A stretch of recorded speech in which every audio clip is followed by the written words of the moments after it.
தயவு செய்து எங்களுடன் இணைந்து கொள்ளுங்கள், மற்றவர்களுடன் பகிர்ந்து கொள்ளுங்கள், செய்தி மணியை அழுத்துங்கள். உங்கள் ஆதரவு மட்டுமே இதைத் தொடர்வதற்கு ஊக்கமளிக்கும். அன்புடன் இத்தியாகலிங்கம். 13.8. திரும்பியிருக்கலாம், அல்லது மாஸ்கோவிலேயே தங்கியிருக்கலாம்.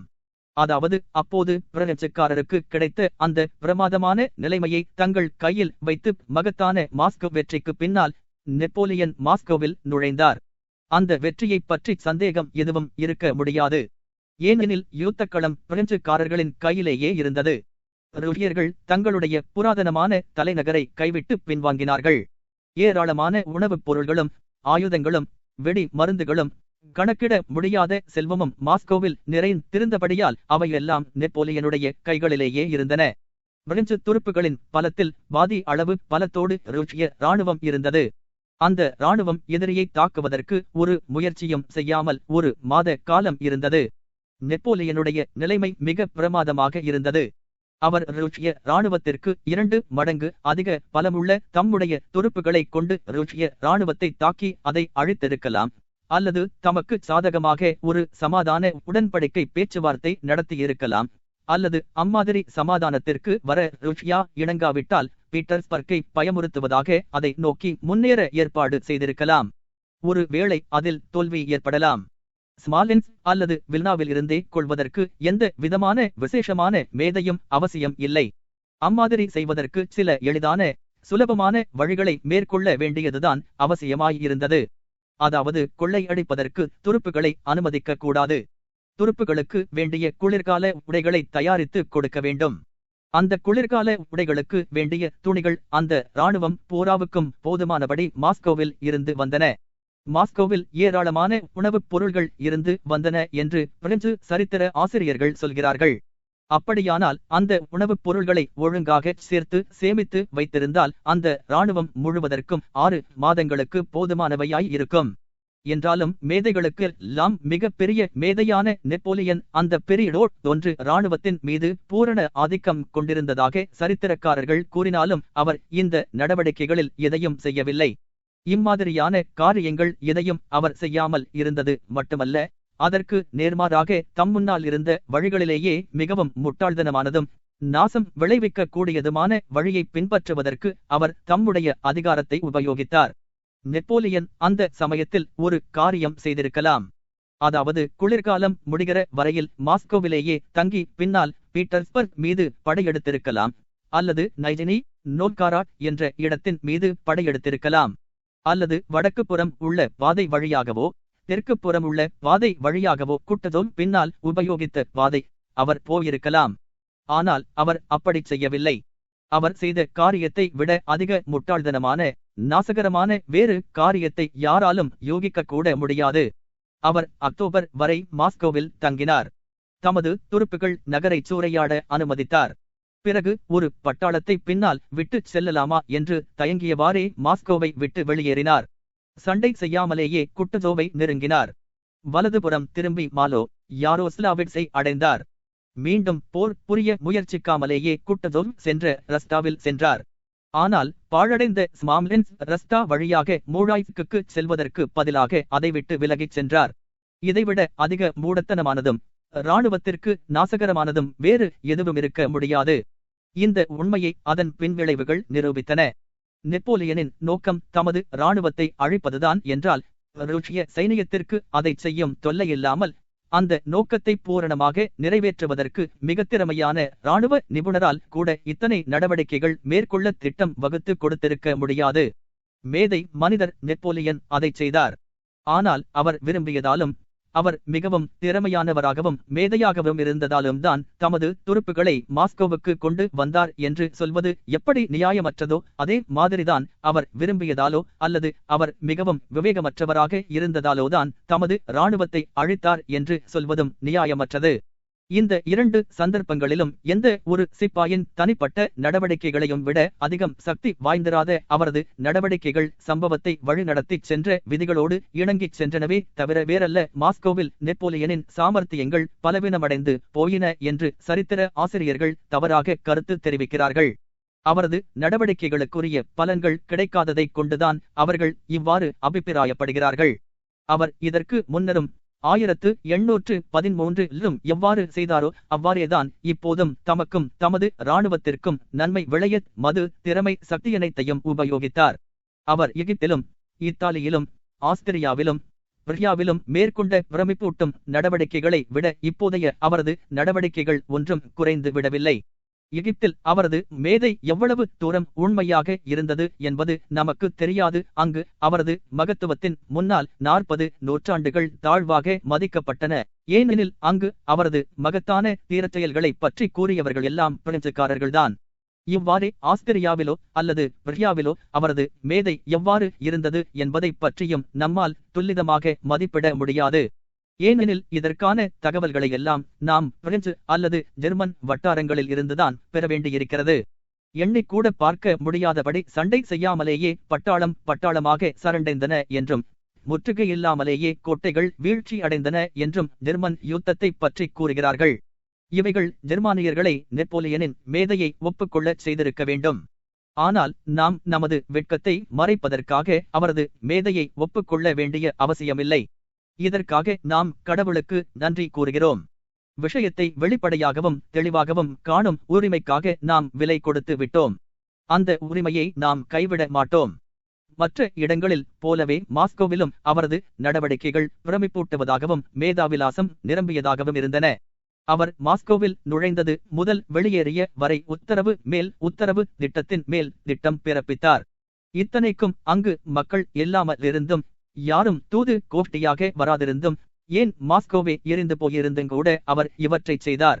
அதே சமயம் அவர் தமது இராணுவத்தின் சேம நலனையோ அல்லது எதிரியின் செயல்களையோ அல்லது ருஷ்ய மக்களின் நல்வாழ்வையோ அல்லது பாரிஸில் எப்படி காரியங்கள் நடக்க வேண்டுமென்பதற்கு கட்டளைகள் பிறப்பிப்பதையோ அல்லது எதிர்பார்க்கப்படும் சமாதான உடன்படிக்கையின் ஷரத்துகள் சம்பந்தமாக ராஜ தந்திர ரீதியில் யோசிப்பதையோ மறந்துவிடவுமில்லை. 13.9 இராணுவ விஷயங்களை பொறுத்த வரையில் நெப்போலியன் மாஸ்கோவிற்குள் பிரவேசித்த உடனேயே ருஷ்ய இராணுவத்தின் நடமாட்டங்களை காணிக்கும்படி ஜெனரல் செபாஸ்தியானிக்கு கண்டிப்பான உத்தரவுகள் போட்டார். பல்வேறு ரஸ்தாக்களிலும் படைப்பிரிவுகளை அனுப்பி வைத்தார். கூட்டத்தும் எங்கே இருக்கிறார் என்பதை கண்டுபிடிக்கும் பொறுப்பை முராட்டிடம் ஒப்படைத்தார். பிறகு கிரெம்ளினின் பாதுகாப்பை பலப்படுத்துவதற்கு நுணுக்கமான யோசனைகளை கூறினார். ருஷ்யா முழுவதும் மேற்கொண்டு போர் நடவடிக்கைகள் மேற்கொள்வதற்கான ஒரு சிறந்த திட்டத்தை தயாரித்தார். ராஜதந்திர பிரச்சினைகளை பொறுத்தவரையில் நெப்போலியன் கேப்டன் யாகோவ்லேவை தம்மிடம் வரவழைத்தார். யாகோவ்லேவ் கொள்ளையடிக்கப்பட்டு கந்தை துணிகளோடு பரிதாபகரமாக காட்சியளித்தார். மாஸ்கோவை விட்டு வெளியேறுவதற்கு வழிவகை தெரியாது தவித்துக் கொண்டிருந்தார். அவரிடம் நெப்போலியன் தமது கொள்கை முழுவதையும் பெருந்தன்மையையும் ஆதியோடந்தமாக விவரித்தார். சக்கரவர்த்தி அலெக்சாண்டருக்கு ஒரு கடிதம் எழுதி அதில் ராஸ்டோச்சின் மாஸ்கோவில் காரியங்களை மோசமான முறையில் நடத்திவிட்டார் என்பதை தமது நண்பரும் சகோதரருமான அவருக்கு தெரிவிக்க வேண்டியது தமது கடமை என்று குறிப்பிட்டு யாகோவ்லேவை பீட்டர்ஸ்பர்க்குக்கு அனுப்பி வைத்தார். இவ்வாறே தூரடோல்மினிடமும் தமது கருத்துக்களையும் தயாளத்தையும் எடுத்துக் கூறி அந்த கிழவனாரையும் பேச்சுவார்த்தைகள் நடந்த பீட்டர்ஸ்பர்க்குக்கு அனுப்பி வைத்தார். சட்ட விஷயங்களை பொறுத்தவரையில் நகரம் நீ வைக்கப்பட்ட உடனேயே தீ வைத்தவர்களை கண்டுபிடித்து தண்டிக்க உத்தரவிட்டார். ராஸ்டோச்சினின் வீடுகளை தீ வைக்க உத்தரவிட்டதன் மூலம் அவன் தண்டிக்கப்பட்டான். நிர்வாக விஷயங்களை பொறுத்தவரையில் மாஸ்கோவுக்கு ஒரு அரசியலமைப்பு சட்டம் வழங்கப்பட்டது. ஒரு நகராட்சி அமைக்கப்பட்டு பின்கண்ட பிரகடனம் விடுக்கப்பட்டது. மாஸ்கோ நகரவாசிகளே, உங்களுக்கு நேர்ந்தது துன்பங்கள் கொடூரமானவை. ஆனால் மாட்சிமை தங்கிய சக்கரவர்த்தியும் மன்னர் பிரானும் இவற்றிற்கு முற்றுப்புள்ளி வைக்க விரும்புகிறார். ஒழுங்கினத்தையும் குற்றத்தையும் அவர் எவ்வாறு தண்டிக்கிறார் என்பதை பல பயங்கரமான உதாரணங்கள் மூலம் நீங்கள் தெரிந்து கொண்டிருப்பீர்கள். குழப்பத்துக்கு முடிவு கட்டி பொதுஜன பாதுகாப்பை மீண்டும் நிலைநாட்ட கண்டிப்பான நடவடிக்கைகள் மேற்கொள்ளப்பட்டுள்ளன. உங்களுக்கு மத்தியிலிருந்தே பொறுக்கி எடுக்கப்பட்ட ஒரு நிர்வாகம் நகராட்சியை அல்லது நகர அரசாங்கத்தை அமைக்கும். அது உங்களையும் உங்கள் தேவைகளையும் உங்களது சேம நலனையும் பராமரிக்கும். அதன் உறுப்பினர்கள் புஜத்திற்கு குறுக்கே ஒரு சிகப்பு நாடா அணிந்திருப்பார்கள். நகர மேயர் அத்துடன் ஒரு வெள்ளை அரைக்கச்சையும் அணிந்திருப்பார். ஆனால் அலுவலில் இல்லாத போது அவர்கள் இடது கையில் ஒரு சிகப்பு பட்டை மட்டும் அணிந்திருப்பார்கள். நகர போலீஸ் பழைய முறையிலேயே அமைக்கப்பட்டுள்ளது. அதன் நடவடிக்கைகள் காரணமாக ஏற்கனவே நல்ல அமைதியும் ஒழுங்கும் நிலவுகின்றன. சர்க்கார் 2 கமிஷனர் ஜெனரல்களை அல்லது போலீஸ் தலைவர்களை நியமித்திருக்கிறது. அவ்வாறே நகரில் பல்வேறு வார்டுகளுக்கும் 20 வார்டு கமிஷனர்களை அல்லது காப்டன்களை நியமித்திருக்கிறது. அவர்கள் இடதுகையில் வெள்ளைப்பட்டை அணிந்திருப்பார்கள். இதன் மூலம் அவர்களை நீங்கள் தெரிந்து கொள்ளலாம். பல்வேறு மற்பிரிவுகளையும் சேர்ந்த பல சர்ச்சுகள் திறக்கப்பட்டுள்ளன. அவற்றில் தெய்வ வழிபாடு தங்குதடையற்று நடைபெற்று வருகிறது. உங்களது சகப்பிரஜைகள் தினமும் தங்களது வீடுகளுக்கு திரும்பி வருகிறார்கள். அவர்களுக்கு ஏற்பட்ட துன்பங்கள் காரணமாக அவர்களுக்கு வேண்டிய உதவியும் பாதுகாப்பும் தரும்படி உத்தரவுகள் பிறப்பிக்கப்பட்டுள்ளன. இவைதான் ஒழுங்கை நிலைநாட்டவும் உங்களது நிலையை அபிவிருத்தி செய்யவும் சர்க்கார் எடுத்துக் கொண்டுள்ள நடவடிக்கைகள். ஆனால் இந்த நோக்கத்தை நிறைவேற்ற நீங்களும் உங்கள் பங்கை ஆற்ற வேண்டும். சாத்தியமானால் நீங்கள் அனுபவித்த துன்ப துயரங்களை எல்லாம் மறந்துவிட வேண்டும். இப்போதைய விட குறைந்த கூரூரமுள்ள விதியைப் பற்றி நீங்கள் நம்பிக்கை கொள்ள வேண்டும். உங்கள் உயிர்களையோ அல்லது எஞ்சியிருக்கும் உங்கள் சொத்துக்களையோ கவர முயற்சிப்பவர்களுக்கு இழிவான மரணம் நிச்சயம் என்று நீங்கள் மனதிற்கொள்ள வேண்டும். இறுதியாக இவை பாதுகாக்கப்படும் என்பதில் உங்களுக்கு கொஞ்சமும் சந்தேகம் இருக்கக்கூடாது. ஏனென்றால் மன்னர்களிலேயே மாமன்னரின் மிக நேர்மையானவரின் சித்தம் அப்படி. சிப்பாய்களே, பிரஜைகளே, நீங்கள் எந்த தேசத்தைச் சேர்ந்தவராயினும் சரி, பொதுஜன நம்பிக்கையை மீண்டும் ஏற்படுத்துங்கள். ஒரு அரசின் சேம நலனுக்கு அதுதான் ஆதாரம். சகோதரர்கள் போல் வாழுங்கள். பரஸ்பரம் ஒருவருக்கொருவர் உதவி செய்து கொள்ளுங்கள். பாதுகாப்பளித்துக் கொள்ளுங்கள். கெடுமதி கொண்டோரின் எண்ணங்களை முறியடிக்க ஒன்றுபடுங்கள். இராணுவ அதிகாரிகள், சிவில் அதிகாரிகளின் உத்தரவுகளுக்கு கீழ்ப்படிந்து நடந்து கொள்ளுங்கள். உங்களது கண்ணீர் வழிவது சீக்கிரமே நின்றுவிடும். இராணுவத்திற்கு சப்ளைகளை பொறுத்தவரையில் எல்லா துருப்புகளும் தங்களுக்கு வேண்டிய உணவுப் பொருள்களை பெறுவதற்காக முறை வைத்து கொள்ளைக்காரர்களாக மாஸ்கோவிற்குள் நுழைய வேண்டும். அப்போதுதான் இராணுவத்தின் எதிர்காலம் பாதுகாக்கப்படும் என்று நெப்போலியன் திறவிட்டார். மதத்தை பொறுத்தவரையில் நெப்போலியன் மதகுருமார்கள் திரும்ப அழைத்து வரப்பட வேண்டுமென்றும் சர்ச்சுகளில் மீண்டும் வழிபாடுகள் தொடங்கப்பட வேண்டும் என்றும் கட்டளை இட்டார். வர்த்தகத்தையும் இராணுவத்திற்கு உணவுப் பொருள்களை சப்ளை செய்வதையும் பொறுத்த வரையில் கீழ்கண்ட விஷயம் எங்கும் விளம்பரம் செய்யப்பட்டிருந்தது.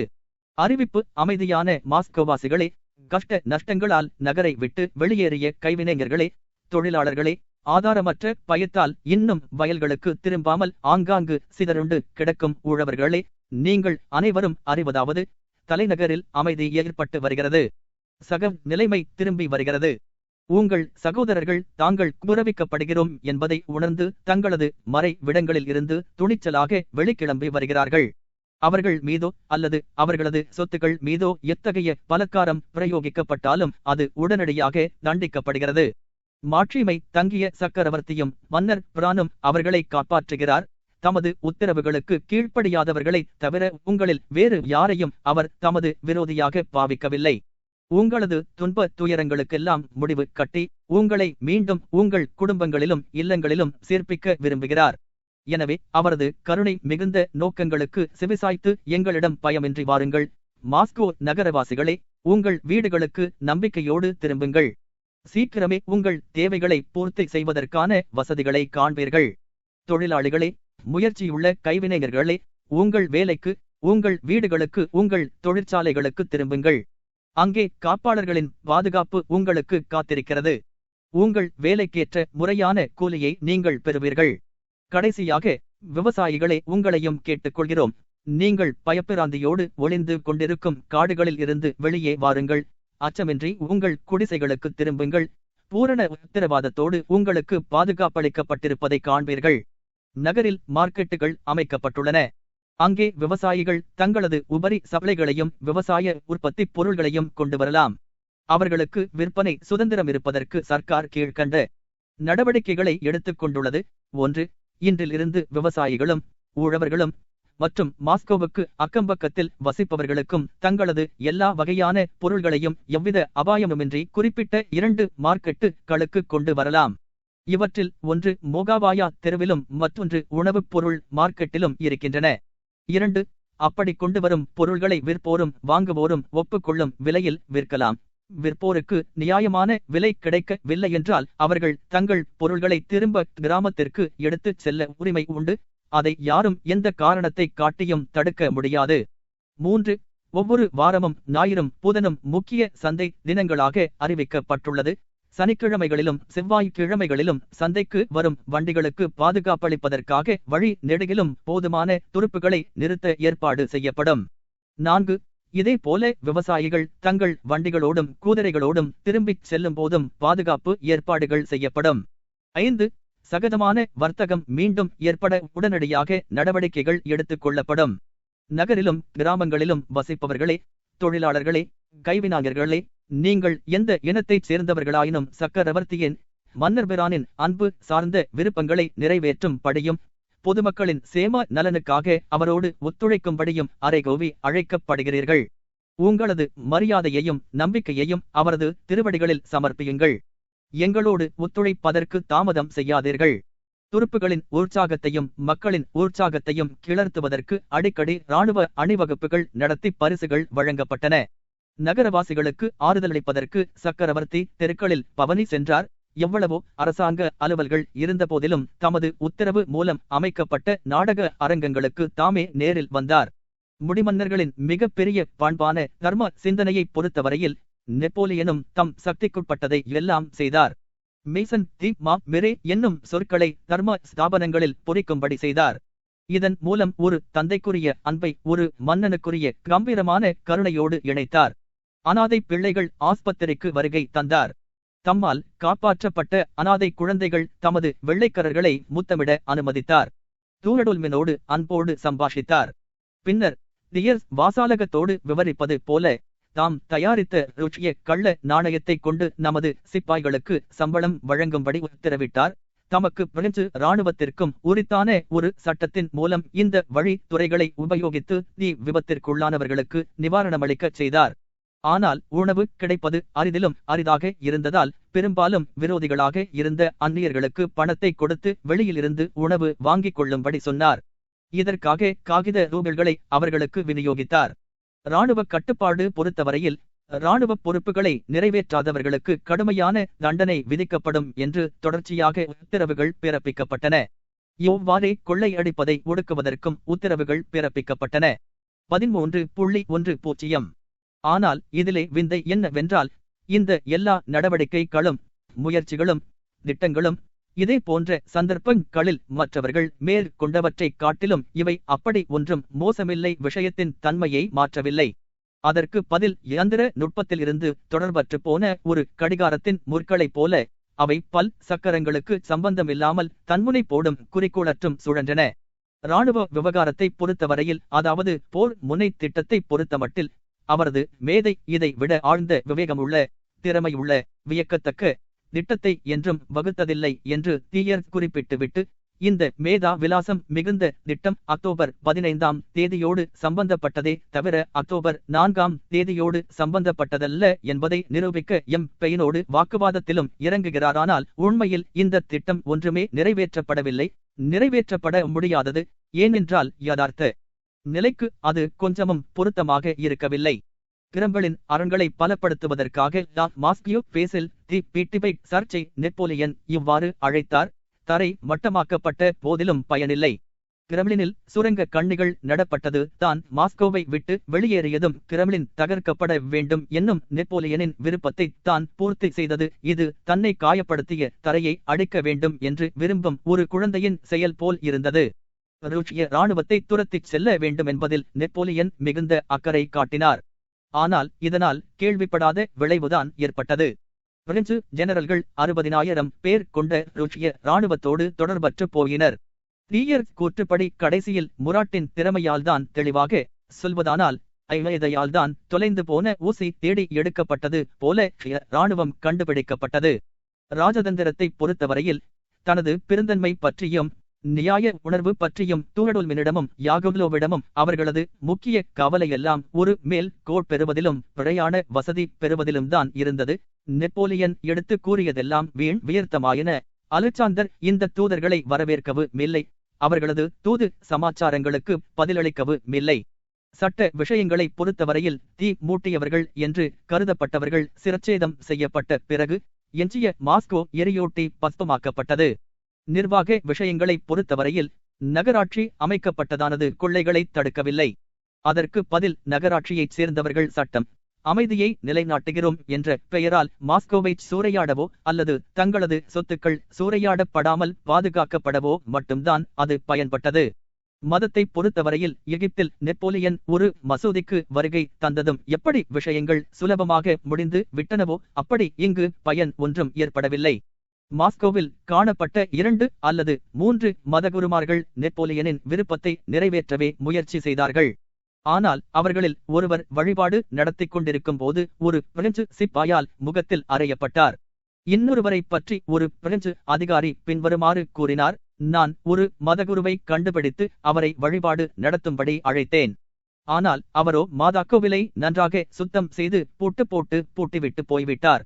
அன்றிரவு மீண்டும் கதவுகள் உடைத்து திறக்கப்பட்டன, பூட்டுகள் நொறுக்கப்பட்டன, புத்தகங்கள் கிழித்தெறியப்பட்டன, இன்னும் இதர ஒழுங்கினங்கள் நிகழ்த்தப்பட்டன. வர்த்தகத்தை பொறுத்தவரையில் முயற்சியுள்ள தொழிலாளர்களுக்கும் விவசாயிகளுக்கும் விடுக்கப்பட்ட பிரகடனம் பலனளிக்கவில்லை. தொழிலாளர்களில் யாரும் முயற்சியுள்ளவர்களாக இல்லை. விவசாயிகளோ நகரத்தை விட்டு வெகு தூரம் பிரகடனத்தோடு வரத்துணிந்த கமிஷனர்களை பிடித்து கொன்றுவிட்டனர். மக்களுக்கும் துருப்புகளுக்கும் பொழுதுபோக்குக்காக நாடக அரங்கங்கள் நடத்தும் விஷயமும் கூட வெற்றி பெறவில்லை. கிரெம்ளினிலும் போஸ்னியாகோவின் இல்லத்திலும் அமைக்கப்பட்ட நாடக அரங்கங்களும் மீண்டும் உடனே மூடப்பட்டன. இதற்கு காரணம் நடிகர்களும் நடிகைகளும் கொள்ளையடிக்கப்பட்டதுதான். தருமப் பணியும் கூட விரும்பிய பலனை அளிக்கவில்லை. மாஸ்கோவில் வெள்ளம் போல் பெருக்கெடுத்த உண்மையான காகித பணமும் போலி காகித பணமும் அவற்றின் மதிப்பை இழந்தன. கொள்ளையடிப்பதில் ஈடுபட்ட பிரெஞ்சுக்காரர்கள் தங்கத்தில்தான் அக்கறை காட்டினார்கள். துயருற்றவர்களுக்கு நெப்போலியன் வழங்கிய காகித பணம் மட்டுமின்றி தங்கத்தோடு ஒப்பிடும்போது வெள்ளியும் கூட மதிப்பிழந்தது. ஆனால் அந்த சமயம் அதிகாரிகள் பிறப்பித்த உத்தரவுகள் எவ்வாறு சீந்துவாரற்று போயின என்பதற்கு கொள்ளையை தடுத்து ஒழுங்கை நிலைநாட்ட நெப்போலியன் செய்த முயற்சி ஒரு வியப்புபட்டும் உதாரணமாகும். இது பற்றி இராணுவ அதிகாரிகள் கூறியதாவது: சூறையாடுகளுக்கு எதிராக உத்தரவுகள் பிறப்பிக்கப்பட்டிருந்த போதிலும் நகரில் அது தொடர்ந்து நடைபெற்று வருகிறது. இன்னும் ஒழுங்கும் அமைதியும் நிலைநாட்டப்படவில்லை. ஒரு வர்த்தகர் கூட சட்ட ரீதியாக வாணிபம் செய்யவில்லை. இராணுவத்திற்கு உணவுப் பொருள்களை விற்கும் சிறு வியாபாரிகள் மட்டும் வர்த்தகம் செய்ய முன் வந்துள்ளனர். அவர்களும் கொள்ளையடித்த பொருள்களைத்தான் விற்கின்றனர். எனது வார்டைச் சுற்றியுள்ள பகுதிகளை 3வது படைப்பிரிவைச் சேர்ந்த சிப்பாய்கள் தொடர்ந்து கொள்ளையடித்து வருகின்றனர். அவர்கள் துர்ப்பாக்கியசாலிகளான மாஸ்கோவாசிகள் நிலவரைகளில் கொஞ்ச நஞ்சம் ஒளித்து வைத்திருப்பதையும் அபகரித்துக் கொள்வதோடு நில்லாமல் அந்த அப்பாவிகளை தங்களது குத்துவாள்களால் மூர்க்கத்தனமாக காயப்படுத்தவும் செய்கின்றனர். இதை நானே நேரில் பல முறை பார்த்திருக்கிறேன்.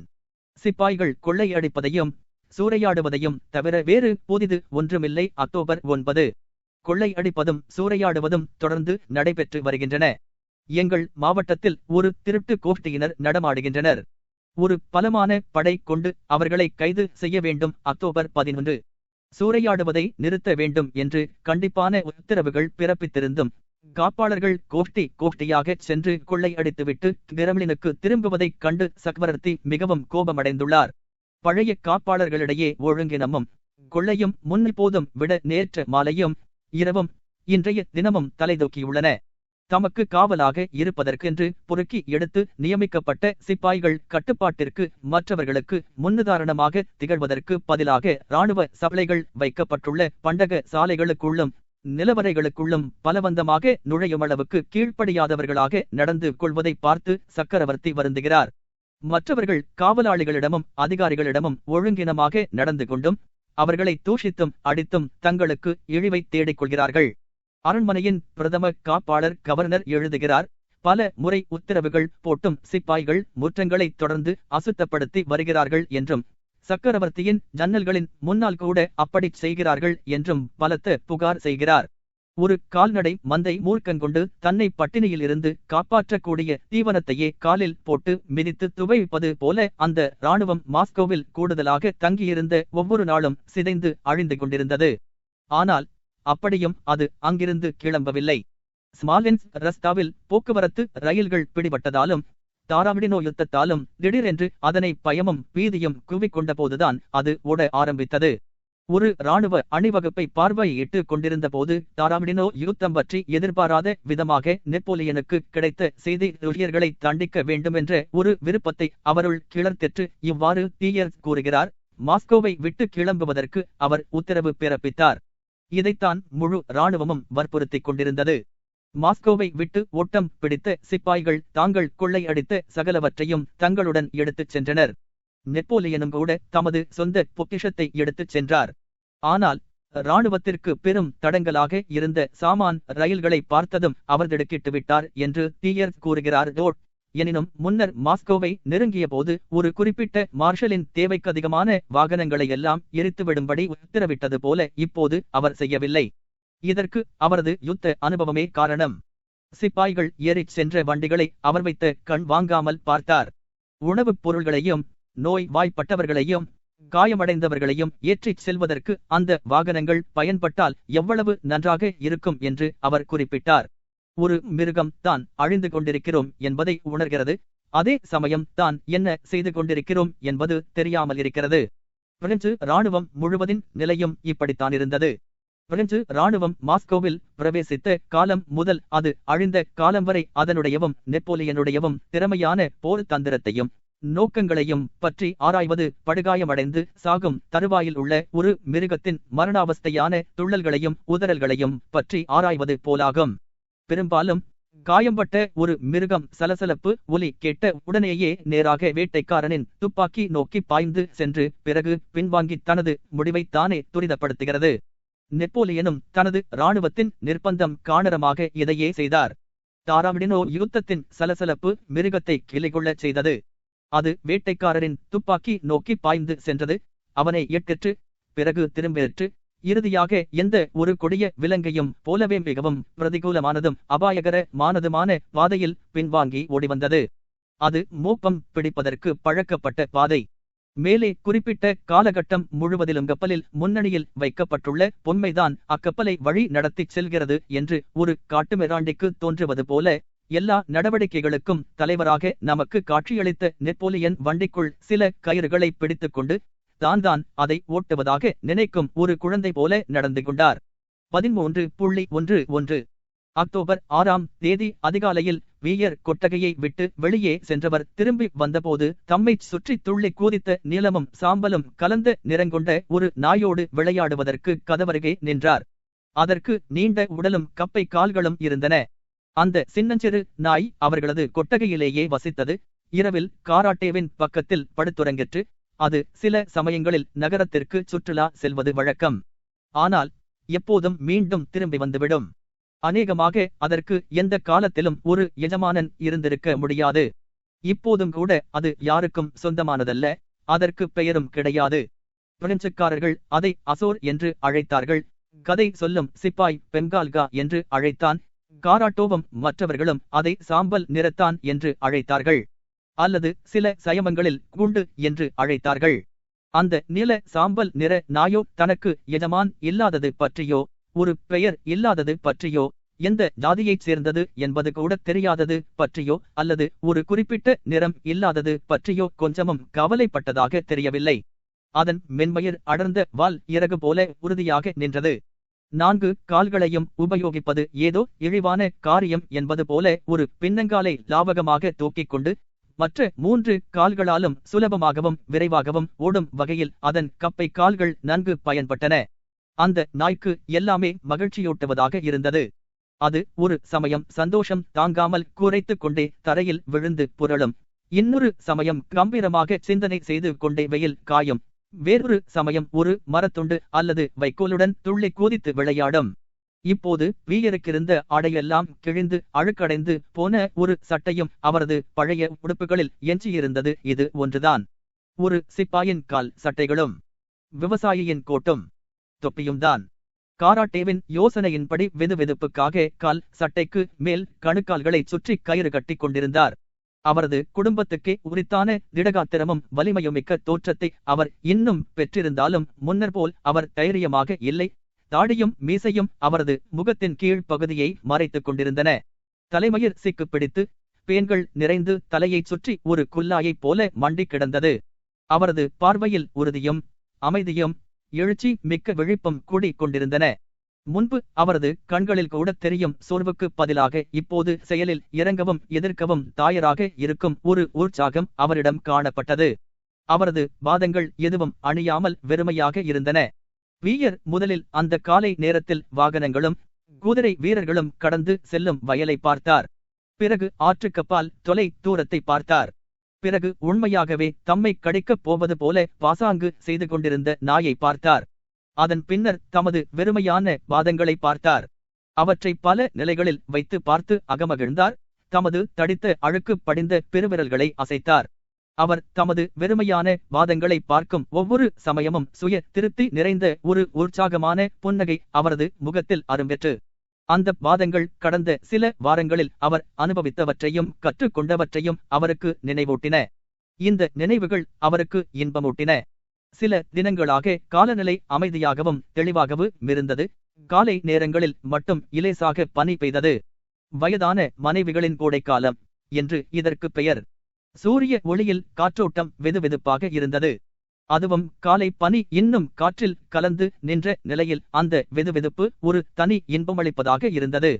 அருகிலும் தூரத்திலும் இருந்த ஒவ்வொன்றின் மீதும் இலையுதிர் காலத்தில் மட்டுமே காணப்படும் பளிங்கு போன்ற ஒரு மாயாஜால மினுமினுப்பு படர்ந்திருந்தது. குருவி குன்றுகளோடு சேர்ந்து கிராமம், மாதா கோவில், பெரிய வெள்ளை மாளிகை முதலியன தூரத்தில் தெரிந்தன. முட்டை மரங்கள், மணல் வீடுகளின் செங்கற்கள் கூரைகள், மாதா கோவிலின் பச்சை வர்ண தூவி, தூரத்தில் இருந்த வெள்ளை மாளிகையின் மூலைகள் முதலியவை அனைத்தும் நுணுக்கமான விவரங்களோடு அசாதாரணமான தெளிவோடு காணப்பட்டன. அருகில் பிரெஞ்சுக்காரர்கள் ஆக்கிரமித்துக் கொண்டிருந்த பாதி எரிந்து போன ஒரு மாளிகையின் இடிபாடுகள் தென்பட்டன. அங்கிருந்த வேலைக்கருகே மண்டி வளர்ந்திருந்த ரில்லாக் புதர்கள் இன்னும் பசுமையை காண்பித்துக் கொண்டிருந்தன.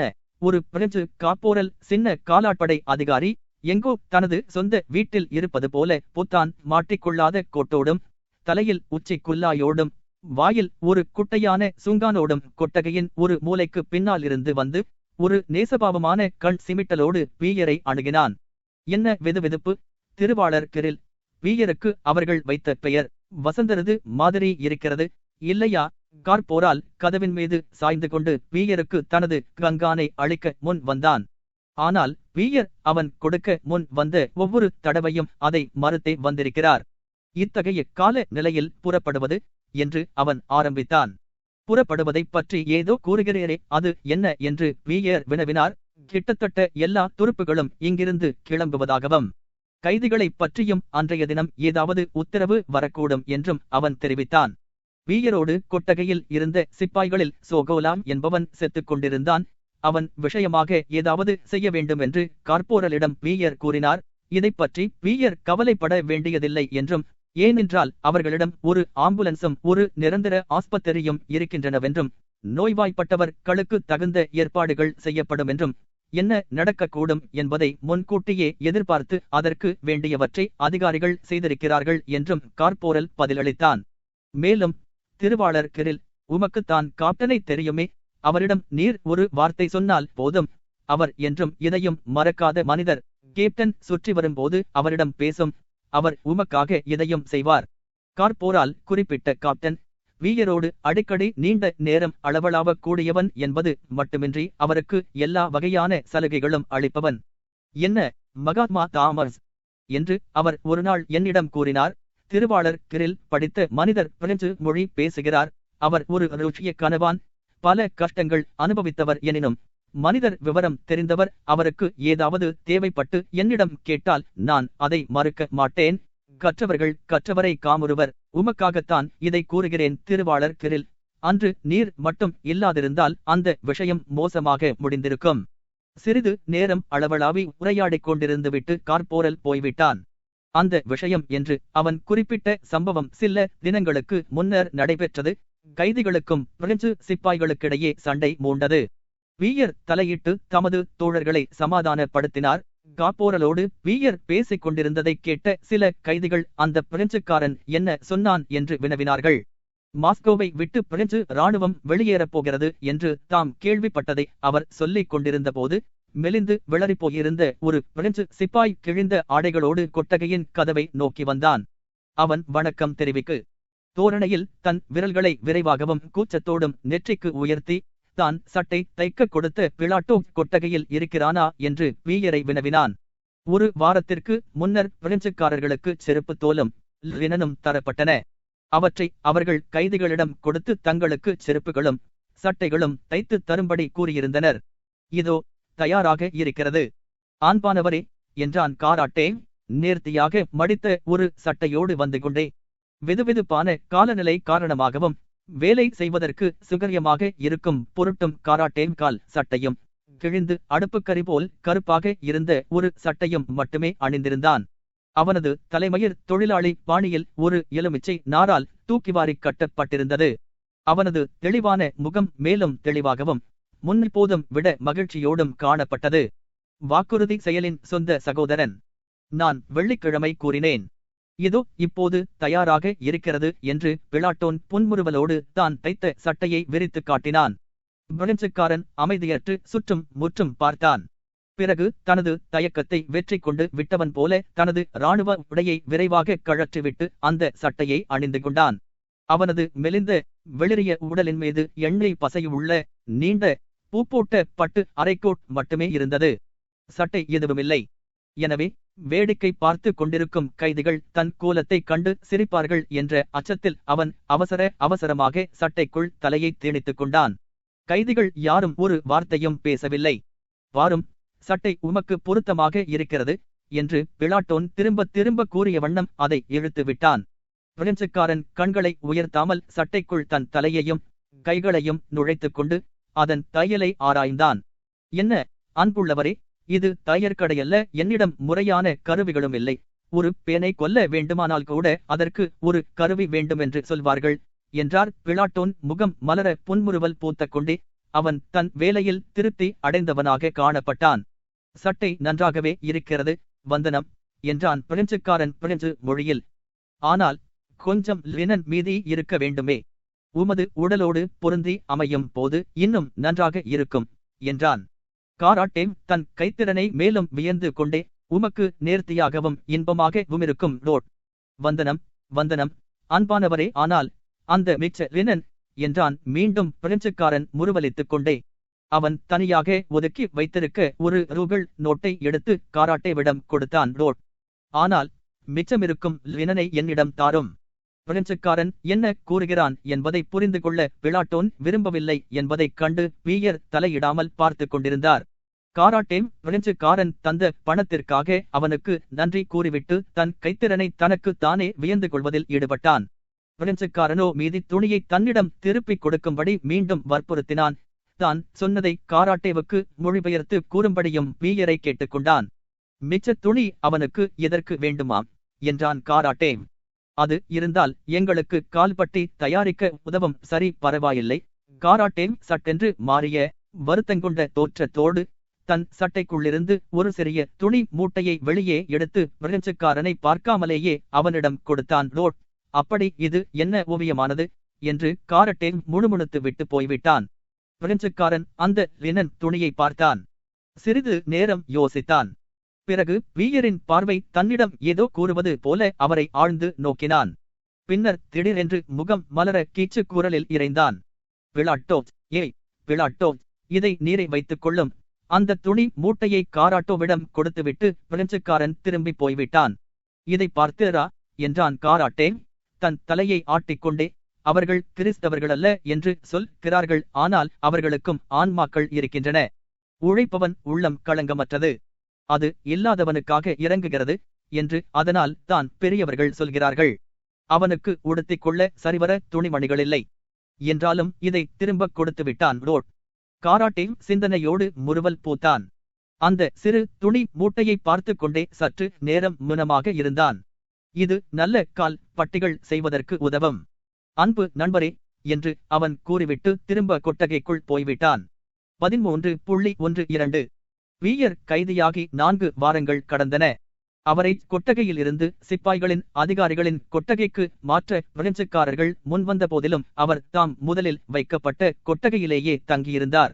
அந்த எரிந்து நாசமடைந்து போன மாஸ்கோவில் ஒரு மனிதனால் எவ்வளவு தாங்க முடியுமோ அதற்கும் மேலாகவே பீயர் கஷ்டங்களை அனுபவித்தார். ஆனால் தமக்கே அதுவரை தெரியாதிருந்த உடல் வலுவாலும் ஆரோக்கியத்தாலும், அதிலும் முக்கியமாக அந்த கஷ்டங்கள் எப்போது ஆரம்பமாயின என்று சொல்ல முடியாதபடி படிப்படியாக ஏற்பட்டதாலும் அந்த நிலைமையை அவர் எளிதாக மட்டுமின்றி மகிழ்ச்சியோடும் தாங்கிக் கொண்டார். இந்த சமயத்தில்தான் அவர் முன்பு வீணாக தேடிக் கொண்டிருந்த மன அமைதியையும் சாந்தத்தையும் பெற்றார். அந்த மன அமைதியையும் சாந்தத்தையும் பெறுவதற்கு அவர் வெகு காலமாக எத்தனையோ வழிகளில் முயன்றார். வாராடினோவில் தான் அவருக்கு அது மனதில் நன்றாய் பதிந்தது. அதை தர்மம் செய்வதிலும், பிரீமேசன் சங்கத்தில் சேர்ந்து சேவை செய்வதிலும், நகர வாழ்க்கையின் ஒழுக்கக்கேடுகளிலும், உயிரிலும் ஆத்மபரித்தியாகம் புரியும் வீரச் செயல்களிலும், நட்டாஷாவிடம் காதல் கொள்வதிலும் கண்டுபிடிக்க முயன்றார். இன்னும் பகுத்தறிவாராய்ச்சி மூலமும் கண்டுபிடிக்க முயன்றார். இந்த வேட்கைகளும் சோதனைகளும் வீண் வியார்த்தமாகவே முடிந்தன. ஆனால் இப்போது அதைப் பற்றி நினைக்காமலேயே அவருக்கு அந்த சாந்தமும் மன அமைதியும் கிடைத்தது. அது மரணத்தினால் ஏற்பட்ட பயங்கரத்தின் மூலமாகவும், கஷ்டங்களின் மூலமாகவும், காராட்டேவினிடமிருந்து அறிந்து கொண்ட மூலமாகவுமே அவருக்கு கிடைத்தது. விஷயங்கள், மரண தண்டனைகள் நிறைவேற்றப்பட்ட போது அவர் அனுபவித்த அந்த வீது நிறைந்த வினாடிகள் அவர் இதற்கு முன்னர் மிக முக்கியமானவை என்று கருதியிருந்த எண்ணங்களையும் உணர்ச்சிகளையும் அவரது நினைவிலிருந்து அடியோடு அடித்துச் சென்றுவிட்டன.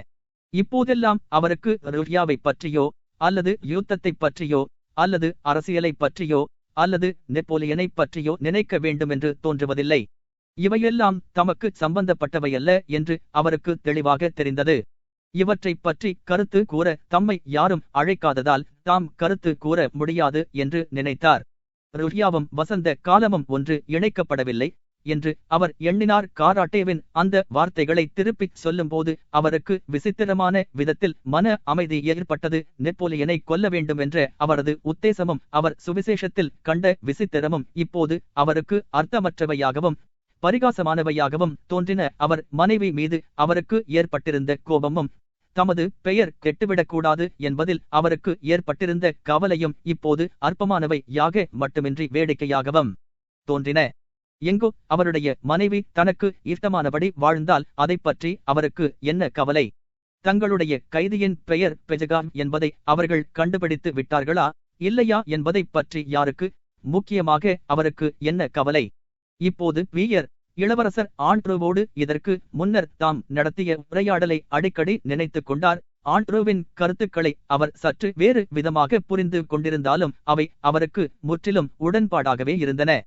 மகிழ்ச்சி என்பது எதிர்மறையாகத்தான் இருக்க முடியும் என்று இளவரசர் ஆண்ட்ரூ எண்ணினார். அப்படியே சொல்லவும் செய்தார். ஆனால் அதை அவர் வெறுப்போடும் ஏளனத்தோடும் சொல்லிய விதம், நிஜமான சந்தோஷத்தை அடைய வேண்டுமென்ற விருப்பம் நம்முள் புகுத்தப்பட்டிருப்பது நம்மை வேதனைப்படுத்தவும் என்றென்றைக்கும் திருப்தியில்லாமல் இருக்கச் செய்யவுமேதான் என்று உண்மையாகவே கூறியது போலிருந்தது. ஆனால் வீயர் இதை எவ்வித ஐயமின்றி நம்பினார். துன்பமில்லா திருத்தல், ஒருவரது தேவைகள் பூர்த்தியாதல், ஒருவருக்கு தமது தொழிலை அதாவது வாழ்க்கை முறையை தெரிந்தெடுத்து கொள்ள சுதந்திரமிருத்தல் முதலியவை இப்போது சந்தேகத்துக்கிட மின்றி வீயருக்கு மனிதனின் மிக உயர்ந்த ஆனந்தமாக தோன்றின. அவர் சாப்பிட விரும்பும் போது சாப்பிடுவதையும், குடிக்க விரும்பும் போது குடிப்பதையும், தூங்க விரும்பும் போது தூங்குவதையும், குளிராக இருக்கும் போது வெதுவெதுப்பையும், பேசுவதற்கும் ஒரு மனித குரலை கேட்பதற்கும் விரும்பும் போது ஒரு சக மனிதனோடு பேசுவதையும் முதல் தடவையாக இன்பமாக கருதினார். ஒருவரது தேவைகள் பூர்த்தியாதல், நல்ல ஆகாரம், சுத்தம், சுதந்திரம் வீயருக்கு பரிபூரண ஆனந்தமாக பட்டது. இத்தனைக்கும் இந்த தேவைகள் இப்போது அவருக்கு மறுக்கப்பட்டிருந்தன. ஒரு தொழிலை தெரிந்தெடுத்துக் கொள்ளுதல், அதாவது தனது வாழ்க்கை முறையை தெரிந்தெடுத்துக் கொள்ளுதல், இது அவரை பொறுத்தவரையில் இப்போது கட்டுப்படுத்தப்பட்டிருந்தது ஒரு சுலபமான விஷயமாக அவருக்கு தோன்றிற்று. இதில் அவர் ஒரு உண்மையை மறந்துவிட்டார். அதாவது வாழ்க்கையில் அளவுக்கு மீறிய இன்பங்கள் பெற்றிருப்பது ஒருவரது தேவைகளை பூர்த்தி செய்வதில் உள்ள ஆனந்தத்தை அழித்து விடுகிறது. அதேபோல தொழிலை தெரிந்தெடுத்துக் கொள்வதில் அதிக சுதந்திரம் இருப்பது, அவரது சொத்து, அவரது கல்வி, அவரது சமூக நிலை, அவரது சொந்த வாழ்க்கையில் அளித்திருப்பது போன்ற சுதந்திரம் தொழிலை தெரிந்தெடுத்துக் கொள்வதை கஷ்டமாக்குவதோடு ஒரு தொழிலை மேற்கொள்ள வேண்டுமென்ற ஆர்வத்தையும் சாத்தியக்குறையும் அழித்து விடுகிறது என்பதை அவர் மறந்து விட்டார். வீயரின் பகற் கனவுகள் எல்லாம் இப்போது அவர் விடுதலையாக போகும் காலத்தை பற்றி திரும்பின. எனினும் பின்னால் அவரது எஞ்சிய வாழ்நாள் முழுவதும் அந்த ஒரு மாதகால சிறைவாசத்தை, அந்த மீளாத உறுதியான களிப்பூட்டும் உணர்ச்சிகளை, அதிலும் முக்கியமாக இந்த வாரங்களில் மட்டுமே அவர் அனுபவித்த அந்த பரிபூரணமான மன அமைதியை, உள் சுதந்திரத்தை நினைத்துக் கொண்டது மட்டுமின்றி அவற்றைப் பற்றி அவ்வப்போது உற்சாகத்தோடு பேசவும் செய்தார். முதல் நாள் அவர் சீக்கிரமே எழுந்து அதிகாலையில் கொட்டகையை விட்டு வெளிக்கிளம்பி இன்னும் இருட்டாக இருக்கையில் கன்னி மரியாளது புதிய கன்னிமாடத்தின் கும்மட்டங்களையும் சிலுவைகளையும் தூசி படிந்த புல்லின் மீது காணப்பட்ட வெண்பனியையும் குருவிக் குன்றுகளையும் வளைந்து செல்லும் நதிக்கு அப்பால் தூரத்தில் கருஞ்சிவப்பில் மறையும் தோப்புகளடர்ந்த கரைகளையும் பார்த்தபோது, மாஸ்கோவில் இருந்து வயலுக்கு குறுக்கே காகங்கள் பறந்து வரும் ஓசையை கேட்ட போது, பிறகு கிழக்கே ஒளிக்கதிர்கள் சுடர்விட்டு ஒரு மேகத்திற்குப் பின் நாளிருந்து சூரியனின் விளிம்பு கம்பீரமாக எழுந்ததும் கும்மட்டங்கள், சிலுவைகள், வெண்பனி, தொலைதூரம், நதி முதலியவைகளனைத்தும் களிப்பூட்டும் ஒளியில் மினுக்க ஆரம்பித்ததைக் கண்டபோது, வீயர் வாழ்க்கையில் இதற்கு முன் என்றும் அறிந்திராத ஒரு புதிய இன்பத்தையும் தெம்பையும் நுகர்ந்தார். இது அவரது சிறைக்காலம் முழுவதும் அவரிடம் குடிகொண்டிருந்தது மட்டுமின்றி, அவரது துன்பங்கள் அதிகரிக்க அது மேலும் பலப்பட்டது. இந்த விழிப்புணர்ச்சி, இதற்கும் தயாராக இருக்கும் உணர்வு, அவர் கொட்டகைக்கு வந்து சேர்ந்ததும் அவரை பற்றி அவரது கைதிகளுக்கு உருவான உயர்ந்த அபிப்பிராயத்தால் மேலும் வலுப்பட்டது. அவரது மொழி நாணம், பிரெஞ்சுக்காரர்கள் அவரிடம் காட்டிய மரியாதை, அவரது எளிமை, தன்னிடமிருந்து கேட்கப்படும் இதையும் கொடுக்கும் அவரது மனப்பாங்கு, அதிகாரிகளுக்கு தரப்படும் வாரம் 3 ரூபிள் படியை அவர் பெற்று வந்தார். குடிசையின் சுவர்களில் வெறும் கைகளால் ஆணிகளை இறக்கி சிப்பாய்களிடம் வெளிப்படுத்திய அவரது வலிமை, தனது தோழர்களிடம் அவர் காட்டிய இனிமை, அமைதியாக அமர்ந்து எதுவும் செய்யாமல் சிந்தனை செய்யும் அவரது ஆற்றல், இது அவர்களுக்கு புரிய முடியாததாக இருந்தது. ஆகிய இவையெல்லாம் சேர்ந்து அவரை அவர்களுக்கு ஒரு புதிரான மேன்மை வாய்ந்த மனிதராக தோன்றும்படி செய்தன. அவர் வசித்த உலகில் எந்த குணப்பண்புகள் அவருக்கு தீமை செய்வதாக இல்லாவிட்டாலும் முட்டுக்கட்டை போடுவதாக இருந்தனவோ, அவரது வல்லமை, வாழ்க்கையின் இன்பங்கள் மீது அவருக்கிருந்த வெறுப்பு, அவரது ஞாபக மறதி, எளிமை, அவையே இங்கே இந்த மக்களிடையே அநேகமாக ஒரு வீரரின் அந்தஸ்தை அவருக்கு அளித்தன. அவர்கள் தன்னிடம் வைத்துள்ள மதிப்பு தன்மீது பொறுப்புகளையும் சுமத்துகிறது என்பதை வீயர் உணர்ந்தார். 13.13 அக்டோபர் 6ஆம் தேதிக்கும் 7ஆம் தேதிக்கும் இடையில் உள்ள இரவில் பிரெஞ்சுக்காரர்கள் மாஸ்கோவை காலி செய்ய ஆரம்பித்தார்கள். சமையல் கொட்டகைகளும் தங்கும் கொட்டகை 13 களும் பிரிக்கப்பட்டு வண்டிகளில் ஏற்றப்பட்டன. சாமான் வண்டிகளும் துருப்புகளும் புறப்பட ஆரம்பித்தன. காலை 7 மணிக்கு தலையில் தொப்பிகளை தரித்து கைகளில் துப்பாக்கிகளை ஏந்தி ஏராளமாக சாமான் மூட்டைகளை சுமந்து கொண்டு பிரெஞ்சுக்காரர்களின் ஒரு கூட்டம் புறப்படுவதற்கு தயாராக கொட்டகைகளுக்கு முன்பாக நின்றது. அவர்கள் பரபரப்பாக திட்டதல்களோடு பேசிக் கொண்டிருந்தார்கள். கொட்டகைகளில் ஒவ்வொருவரும் உடையணிந்து பெல்ட்டை மாட்டி புறப்படுவதற்கு உத்தரவை எதிர்பார்த்து தயாராய் இருந்தார்கள். நோயாளியாக இருந்த சாகாலோம் என்பவன் முகம் வெளிரி, உடல் மெலிந்து, கண்களைச் சுற்றி கருப்பு வளையங்கள் தெரிய, பிரயாண உடைகள் அணியாமல் தன்னுடைய இடத்தில் வெறும் கால்களோடு தனியாக அமர்ந்திருந்தான். பலமற்ற அவனுடைய முகத்தில் அவனுடைய கண்கள் பிரதானமாயிருந்தன. அவனுடைய தோழர்கள் அவனை கவனிக்கவே இல்லை. அவர்களை அவன் கேள்விக்குறியோடு நோக்கினான். அமைதியாகவும் இடைவிடாமலும் அவன் முனகிக் கொண்டிருந்தான். அவனுக்கு வயிற்று கடுப்பு ஏற்பட்டிருந்தது. அதன் காரணமாக அவன் புலம்பியதாக தெரியவில்லை. அதற்கு பதில், எங்கே தன்னை தனியாக விட்டுவிட்டு போய் விடுவார்களோ என்ற அச்சத்தாலும் கவலையாலுமே அவன் புலம்பியதாக தோன்றிற்று. வீயர் அந்த நோயாளியிடம் சென்று அவனுக்கு பக்கத்தில் சம்மணம் போட்டு அமர்ந்தார். அவர் தம் இடுப்பைச் சுற்றி ஒரு கயிறு கட்டியிருந்தார். கால்களில் ஜோடுகள் அணிந்திருந்தார். ஒரு பிரெஞ்சுக்காரன் கழற்றி எறிந்து விட்டு போன செருப்பின் தோலிலிருந்து காராட்டே அந்த ஜோடுகளை தயாரித்திருந்தான். சாகாலோம், அவர்களெல்லோரும் போகவில்லை என்பது உனக்கு தெரியும். அவர்கள் இங்கே ஒரு ஆஸ்பத்திரி வைத்திருக்கிறார்கள். எங்கள் எல்லாரையும் விட நீ சுக்கியமாய் இருப்பாய் என்று வீயர் கூறினார். ஓ கடவுளே, ஓ எனக்கு இதுவே மரணமாயிருக்கும். ஓ கடவுளே என்று அவன் பலத்த குரலில் முணுமுணுத்தான். நான் போய் அவர்களிடம் மீண்டும் நேரிடையாக கேட்கிறேன் என்று வீயர் சொல்லிவிட்டு எழுந்து அந்த கொட்டகையின் வாசலுக்கு போனார். வீயர் வாசலை அடைந்ததும் முந்தின நாள் அவருக்கு சுங்கான் கொடுத்த கார்போரல் 2 சிப்பாய்களுடன் அங்கு வந்தான்.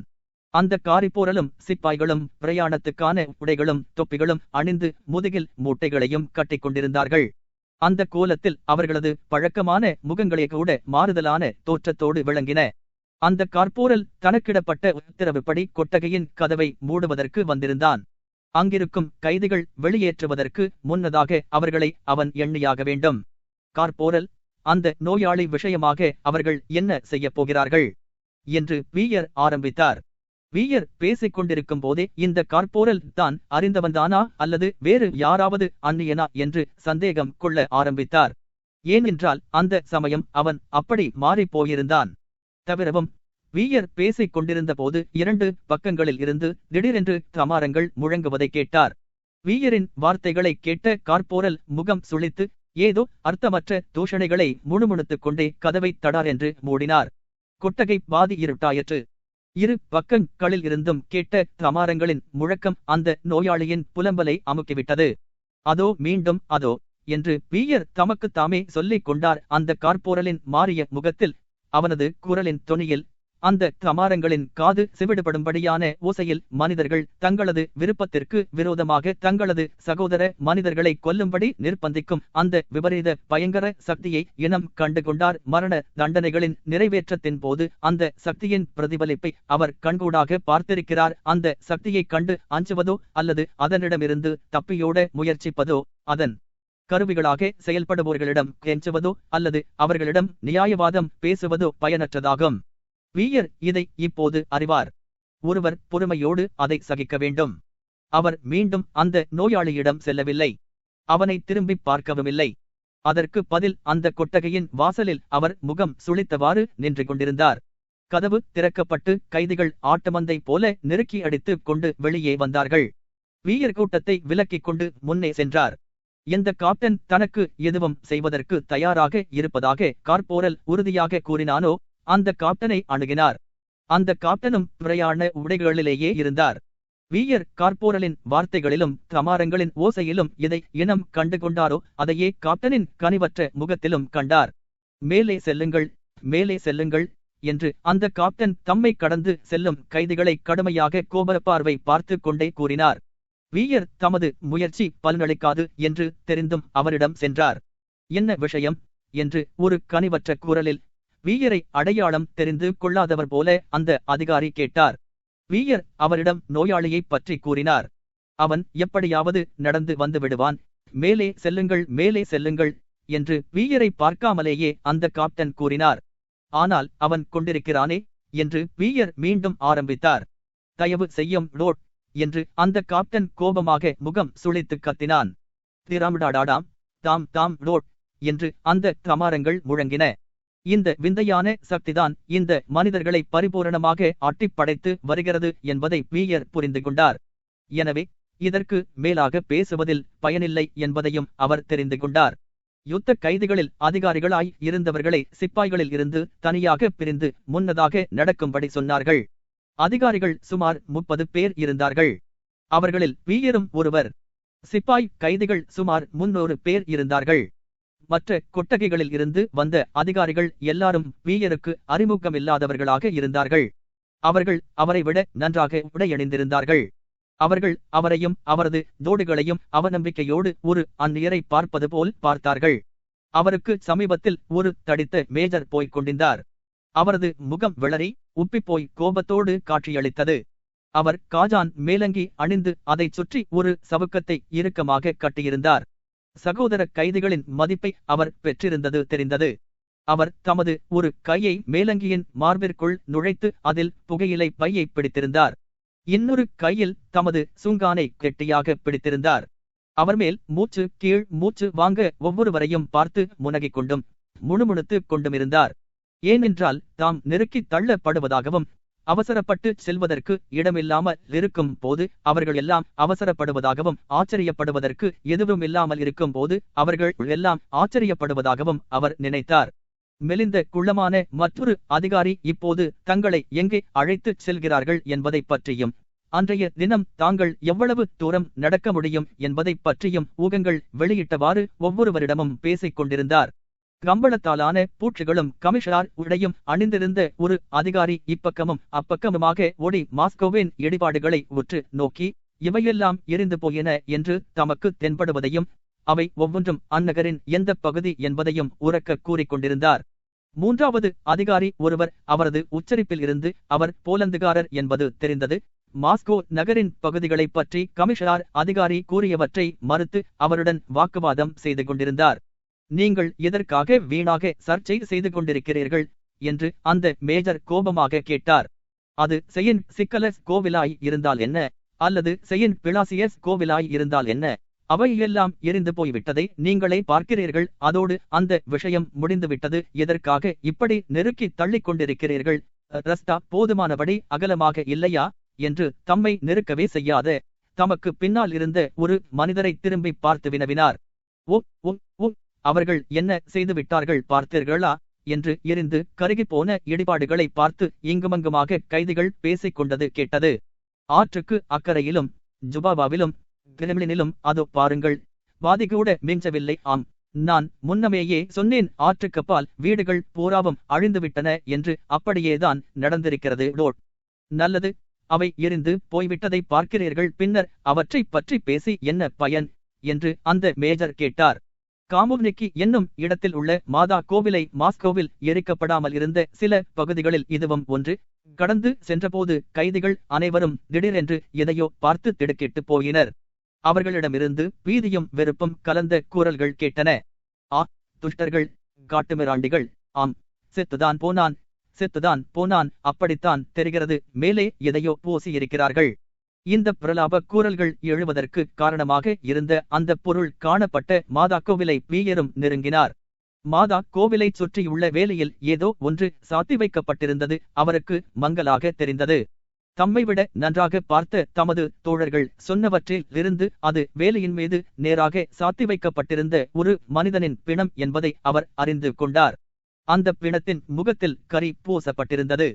செல்லுங்கள், அட சைத்தான், மேலே செல்லுங்கள், 30,000 பிசாசுகள் என்று அவர்களுக்கு காவலாக வந்தவர்கள் திட்ட ஆரம்பித்தனர். உடனே பிரெஞ்சு சிப்பாய்கள் புதிய ஜபர்தஸ்தோடு தங்களது வாட்களைக் கொண்டு செத்துப்போன மனிதனை வைத்த கண் வாங்காமல் பார்த்து கொண்டிருந்த கைதிகளை அங்கிருந்து விரட்டினார்கள். 13.14 காமுவ்னிக்கி குடியிருப்பு பகுதியின் குறுக்கு தெருக்கள் வழியாக கைதிகள் நடந்து சென்றார்கள். அவர்களைத் தொடர்ந்து அவர்களது பாராக்காரர்கள் மட்டுமே வந்தார்கள். பாராக்காரர்களுக்கு பின்னால் அவர்களது சாமான் வண்டிகள் வந்தன. ஆனால் அவர்கள் சப்ளை ஸ்டோர்களை அடைந்தபோது அங்கே முழுவதும் சாமான்கள் நிறைந்த பீரங்கி வண்டிகளையும் தனிப்பட்ட வண்டிகளையும் ஏராளமாக கண்டார்கள். அவர்கள் எல்லோரும் முன்னால் இருப்பவர்கள் கடந்து செல்வதற்காக பாலத்துக்கருகில் நின்றார்கள். பாலத்திலிருந்து அவர்கள் பார்த்தபோது ஆற்றின் ஓரமாக ஸ்டோன் பாலத்திற்கு அப்பால் நேயினுடைய துருப்புகள் முடிவற்ற வரிசையில் போய்க் கொண்டிருப்பதை கண்டார்கள். வலது பக்கத்தில் நெஸ்குச்சினிக்கருகில் காலுகா ரஸ்தா திரும்புகிற இடத்தில் துருப்புகளும் வண்டிகளும் தொலைதூரம் வரை வியாபித்து முடிவே இல்லாமல் சென்று கொண்டிருப்பதை பார்த்தார்கள். இந்த துருப்புகள் தான் வாகார்னையின் படை பிரிவுகளாகும். அவை மற்ற துருப்புகள் எல்லாவற்றையும் விட முன்னதாக புறப்பட்டு சென்றவைகள். பின்னால் ஆற்றின் ஓரமாக ஸ்டோன் பாலத்திற்கு அப்பால் நேயினுடைய துருப்புகளும் சாமான் வண்டிகளும் காணப்பட்டன. கைதிகளை காவலுடன் அழைத்துச் செல்லும் பொறுப்பு ஒப்படைக்கப்பட்டிருந்த தாவூட்டின் துருப்புகள் கிரிமியன் பாலத்தை கடந்து சென்று கொண்டிருந்தன. அவற்றில் சில ஏற்கனவே காலுகா ரஸ்தாவில் போய்க் கொண்டிருந்தன. ஆனால் வாகார் நையின் சாமான் வண்டிகளின் பிற்பகுதி இன்னும் மாஸ்கோவில் இருந்து கிளம்பாத அளவுக்கு அவை நீண்டு வியாபித்திருந்தன. அந்த வண்டிகள் காலுகாவை அடைந்த போது ஏற்கனவே நேவி இராணுவத்தின் முன்னணி படை பிரிவு மகா ஆர்டின்கா தெருவிலிருந்து வெளிப்பட்டுக் கொண்டிருந்தது. கிரிமின் பாலத்தை கடந்ததும் கைதிகள் சில எட்டுகள் தூரம் முன்னேறி நின்றார்கள். பிறகு மீண்டும் முன்னேறினார்கள். எல்லா திசைகளில் இருந்தும் வண்டிகளும் மனிதர்களும் மென்மேலும் கூட்டம் கூட்டமாக வந்து சேர்ந்து நெருக்கிக் கொண்டிருந்தார்கள். அந்த பாலத்தில் இருந்து காலுகா ரஸ்தா சில 100 எட்டுகள் தூரமே இருக்கும். அதை கடப்பதற்கே அவர்களுக்கு 1 மணி நேரத்திற்கு மேலாயிற்று. அதை கடந்த பிறகு அவர்கள் திரான்ஸ் மோஸ்க்வா பகுதியும் காலுகா ரஸ்தாவும் சந்திக்கும் சதுக்கத்திற்கு வந்து சேர்ந்தார்கள். அங்கே கைதிகளின் நெரிசல் மிக அதிகமாக இருந்ததால் அந்த ரஸ்தா சந்திப்பிலேயே அவர்கள் சில மணி நேரம் நின்று கொண்டிருக்க வேண்டியதாயிற்று. எல்லா பக்கங்களில் இருந்தும் கடல் அலைகளின் இரைச்சல் போல வண்டி சக்கரங்கள் கடகடத்து செல்லும் ஒலியும் காலடிகளின் ஓசையும் கோபமும் தூஷணைகளும் நிரம்பிய இடையராத கூச்சல்களும் கேட்டன. தீய்ந்து கருகிப்போன ஒரு வீட்டு சுவற்றின் மீது வீயர் சாய்ந்து கொண்டு அந்த சப்தங்களை கேட்டுக் கொண்டிருந்தார். அவை அவருக்கு தாம் ஏற்கனவே கேட்ட தமாரங்களின் ஒலிகளைப் போல் தோன்றின. அதிகாரிகளான பல கைதிகள் தங்கள் முன்னால் உள்ள காட்சியை நன்கு பார்ப்பதற்காக வீயர் சாய்ந்து கொண்டிருந்த பாதி எரிந்து போன அந்த வீட்டின் சுவற்றின் மீது ஏறி நின்றார்கள். என்ன கூட்டம்! அந்த கூட்டத்தை பாருங்கள்! வீரங்கிகள் மீது கூட அவர்கள் சாமான்களை ஏற்றியிருக்கிறார்கள். அதோ அங்கே பாருங்கள், அவையெல்லாம் விலை உயர்ந்த மென் ரோம சாமான்கள் என்று அதிகாரிகளான அந்த கைதிகள் ஆவலாதியோடு கூறினார்கள். அயோக்கியர்கள் எப்படி கொள்ளை அடித்திருக்கிறார்கள் என்பதை பாருங்கள். அதோ அங்கே அந்த வண்டிக்கு பின்னால் ஒருவன் என்ன வைத்திருக்கிறான் என்று பாருங்கள். ஏன், அவைகளெல்லாம் எங்கோ தேவாலயத்தில் இருந்து திருடி வந்த சாமான்கள். அட கடவுளே, போக்கிரிகள்! அதோ அவன் எவ்வளவு பெரிய மூட்டையைச் சுமந்து கொண்டு நடக்க முடியாமல் நடந்து வருகிறான் என்று பாருங்கள். ஆண்டவனே, அவர்கள் அந்த வண்டிகளை கூட அல்லவா அபகரித்து கொண்டிருக்கிறார்கள். அதோ அவன் அந்த பெட்டிகளின் மீது உட்கார்ந்திருப்பதை பாருங்கள். கடவுளே, அவர்கள் சண்டை போட்டு கொண்டிருக்கிறார்கள் போல் இருக்கிறது. அதுதான் சரி, நன்றாக அவன் மூஞ்சியில் குத்து. இம்மாதிரி இருந்தால் சாயங்காலத்திற்குள் இங்கிருந்து நாம் போக முடியாது. அதோ அங்கே பாருங்கள், அவை நெப்போலியனுடையதாக இருக்க வேண்டும். எப்பேற்பட்ட குதிரைகள்! கிரீடத்தோடு கூடிய சித்திர எழுத்துக்கள். அது ஒரு நடமாடும் வீடு போல் இருக்கிறது. அந்த பயல் தன் பையை கீழே போட்டுவிட்டான்.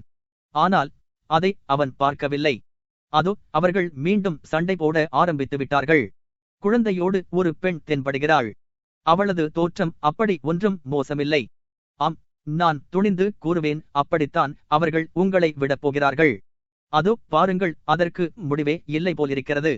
அட கடவுளே, அவர்கள் சிறுக்கிகள்தான். வண்டிகளில் அவர்கள் எவ்வளவு சொகுசாக உட்கார்ந்திருக்கிறார்கள் என்று பாருங்கள். காமுர்னிக்கி மாதா கோவிலுக்கருகில் நடந்தது போலவே இப்போது கைதிகளுக்கிடையே ஒரு பரபரப்பு ஏற்பட்டது. எதையோ காண்பதற்காக அவர்கள் ரஸ்தாவில் முண்டியடித்துச் சென்றார்கள். வீயர் எல்லாரையும் விட உயரமாக இருந்ததால் அப்படி அவர்களது ஆவலை தூண்டிய விஷயம் என்ன என்பதை சுலபமாக பார்த்தார். வெடி மருந்து வண்டிகளுக்கு மத்தியில் சென்று கொண்டிருந்த 3 வண்டிகளில் பெண்கள் மிக நெருக்கமாக உட்கார்ந்திருந்தார்கள். அவர்கள் முகங்களில் பவுடர் பூசிக்கொண்டு பகட்டான வண்ணங்கள் கொண்ட உடைகள் அணிந்திருந்தனர். அவர்கள் கீச்சு கூறல்களில் எதையோ இறைந்து கொண்டிருந்தனர். வீயர் அந்த மர்மமான சக்தியை உணர்ந்து கொண்டது முதல் வேடிக்கைக்காக முகத்தில் கரி பூசி வைக்கப்பட்டிருந்த அந்த பிணமோ, விரைந்தேகிச் சென்று கொண்டிருந்த அந்த பெண்களோ, மாஸ்கோவின் எரிந்து போன இடிபாடுகளோ அல்லது வேறு எதுவுமோ அவருக்கு ஆச்சரியமாகவோ அல்லது பயங்கரமாகவோ தோன்றவில்லை. இப்போது அவர் பார்த்தவையெல்லாம் அவரிடம் எந்தவிதமான பிரதிபலிப்பையும் ஏற்படுத்தவில்லை. அவருடைய உள்ளம் ஒரு கடுமையான போராட்டத்திற்கு தயாராகிக் கொண்டிருப்பது போலவும், அந்நிலையில் அதை பலவீனப்படுத்தும் எதையும் தம் மனதில் பதித்துக் கொள்ள விரும்பாதது வந்து கொண்டிருப்பது தெரிந்தது. பெண்களின் வண்டிகள் போய்விட்டன. அவற்றிற்கு பின்னே மேலும் வண்டிகள், சிப்பாய்கள், சாமான் வண்டிகள், சிப்பாய்கள், பீரங்கி வண்டிகள், பிரயாண வண்டிகள், சிப்பாய்கள், வெடிமருந்து வண்டிகள், சிப்பாய்கள், அவ்வப்போது பெண்கள் என்று வரிசையாக வந்து கொண்டிருப்பது தெரிந்தது. வீயர் மக்களை தனிப்பட்ட நபர்களாக பார்க்கவில்லை. அதற்கு பதில் அவர்களது செய்கைகளை மட்டுமே கவனித்தார். இந்த மக்களும் குதிரைகளும் ஏதோ கண்ணுக்கு தெரியாத ஒரு சக்தியால் உந்தப்பட்டு வந்தவைகளாக தோன்றின. வீயர் அவர்களை கவனித்துக் கொண்டிருந்த ஒரு மணி நேரமாக அவர்கள் எல்லோரும் பல்வேறு தெருக்களில் இருந்து வந்து குவிந்து அங்கிருந்து விரைவில் போய்விட வேண்டும் என்ற ஒரே நோக்கம் கொண்டவர்களாக இருந்தார்கள். அவர்கள் ஒருவரையொருவர் நெருக்கி தள்ளிக் கொண்டிருந்தார்கள். கோபம் கொண்டு சண்டையிட்டுக் கொள்ள ஆரம்பித்தார்கள். வெள்ளை பற்கள் மினுத்தன, புருவங்கள் நெறிந்தன, இங்குமங்குமாக ஒரேவித வசவுச் சொற்கள் பொழிந்தன. அன்று காலையில் மாரங்கள் ஒலித்தபோது கார்போரலின் முகத்தில் எத்தகைய உணர்ச்சியை வீயர் பார்த்தாரோ அதே வீராப்பான உறுதியும் கொடுமையும் நிறைந்த உணர்ச்சி அவர்கள் எல்லோர் முகங்களிலும் காணப்பட்டது. கைதிகளுக்கு காவலாக வந்த துருப்புகளின் அதிகாரி தமது ஆட்களை ஒன்று திரட்டி கூச்சலிட்டும் சண்டை போட்டும் சாமான் வண்டிகளுக்கு கூட வழி ஏற்படுத்தி கொண்டு சென்று கைதிகளை சுற்றி சூழ்ந்து அவர்களை காலுகா ரஸ்தாவுக்கு கொண்டு வந்து சேர்ப்பதற்குள் சாயங்காலம் ஆகிவிட்டது. அவர்கள் அங்கிருந்து வெக வேகமாக அணிவகுத்துச் சென்றார்கள். எங்கும் ஓய்வு எடுத்துக் கொள்ளவில்லை. சூரியன் அஸ்தமனமாக போகும் சமயத்தில்தான் அவர்கள் ஒரு இடத்தில் தங்கினார்கள். சாமான் வண்டிகளை ஒன்றையொன்று ஒட்டி நெருக்கமாக நிறுத்தி வைத்தார்கள். பிறகு அன்றைய இரவு ஓய்வு எடுத்துக் கொள்வதற்காக தயாரிப்புகள் செய்ய ஆரம்பித்தார்கள். அவர்கள் அனைவரும் கோபமும் அதிருப்தியும் கொண்டவர்களாக காணப்பட்டார்கள். திட்டுதல்களும் சபித்தல்களும் சச்சரவுகளும் எல்லா திசைகளிலும் வெகுநேரம் வரை கேட்டுக் கொண்டிருந்தன. காவல் துருப்புகளுக்கு பின்னால் வந்து கொண்டிருந்த ஒரு வண்டி இன்னொரு வண்டியின் மீது மோதி தனது ஏர்காலால் அதில் ஒரு துளை போட்டுவிட்டது. வெவ்வேறு திசைகளில் இருந்தும் பல சிப்பாய்கள் அந்த வண்டியை நோக்கி ஓடி வந்தார்கள். சிலர் அந்த குதிரைகளின் தலையில் அடித்து ஒரு பக்கமாக திருப்பிவிட்டார்கள். மற்றவர்கள் தங்களுக்குள் சண்டை போட்டுக் கொண்டார்கள். ஒரு ஜெர்மானியனுக்கு தலையில் வாளினால் கடுமையான காயம் ஏற்பட்டிருந்ததை வீயர் கண்டார். அந்த இலையுதிர் காலத்து குளிர் இரவில் அவர்கள் வயல்களில் தங்கியிருந்தார்கள். பிரயாண ஆரம்பத்தில் அவசரமாக மேலே செல்ல வேண்டுமென்ற ஒரு துடிப்பு அவர்களுக்கு இருந்தது. ஆனால் இப்போது இவ்வளவு அவசரப்பட்டிருக்க வேண்டியதில்லை என்ற மகிழ்ச்சியற்ற ஒரே மாதிரியான உணர்வு அவர்கள் அனைவருக்குமே ஏற்பட்டிருந்தது போல் காணப்பட்டது. அவர்கள் ஒரு இடத்தில் தங்கியபோது தாங்கள் எங்கே செல்கிறோம் என்பது இன்னும் தங்களுக்கே தெரியாது என்பதையும், இந்த பிரயாணத்தில் மிகுந்த வேதனையும் கஷ்டங்களும் தங்களை எதிர் நோக்கியுள்ளன என்பதையும் புரிந்து கொண்டார்கள். இந்த தங்கலின் போது பாராக்காரர்கள் கைதிகளை ஆரம்பத்தில் நடத்தியதை விட மோசமாக நடத்தினார்கள். இந்த இடத்தில்தான் அவர்களுக்கு முதலாக குதிரை மாமிசம் தரப்பட்டது. மேலே அதிகாரிகளில் இருந்து கீழே சிப்பாய்கள் வரை எல்லாரும் கைதிகள் ஒவ்வொருவரிடமும் தங்களுக்கு தனிப்பட்டது வேஷம் இருப்பது போல் காண்பித்துக் கொண்டார்கள்.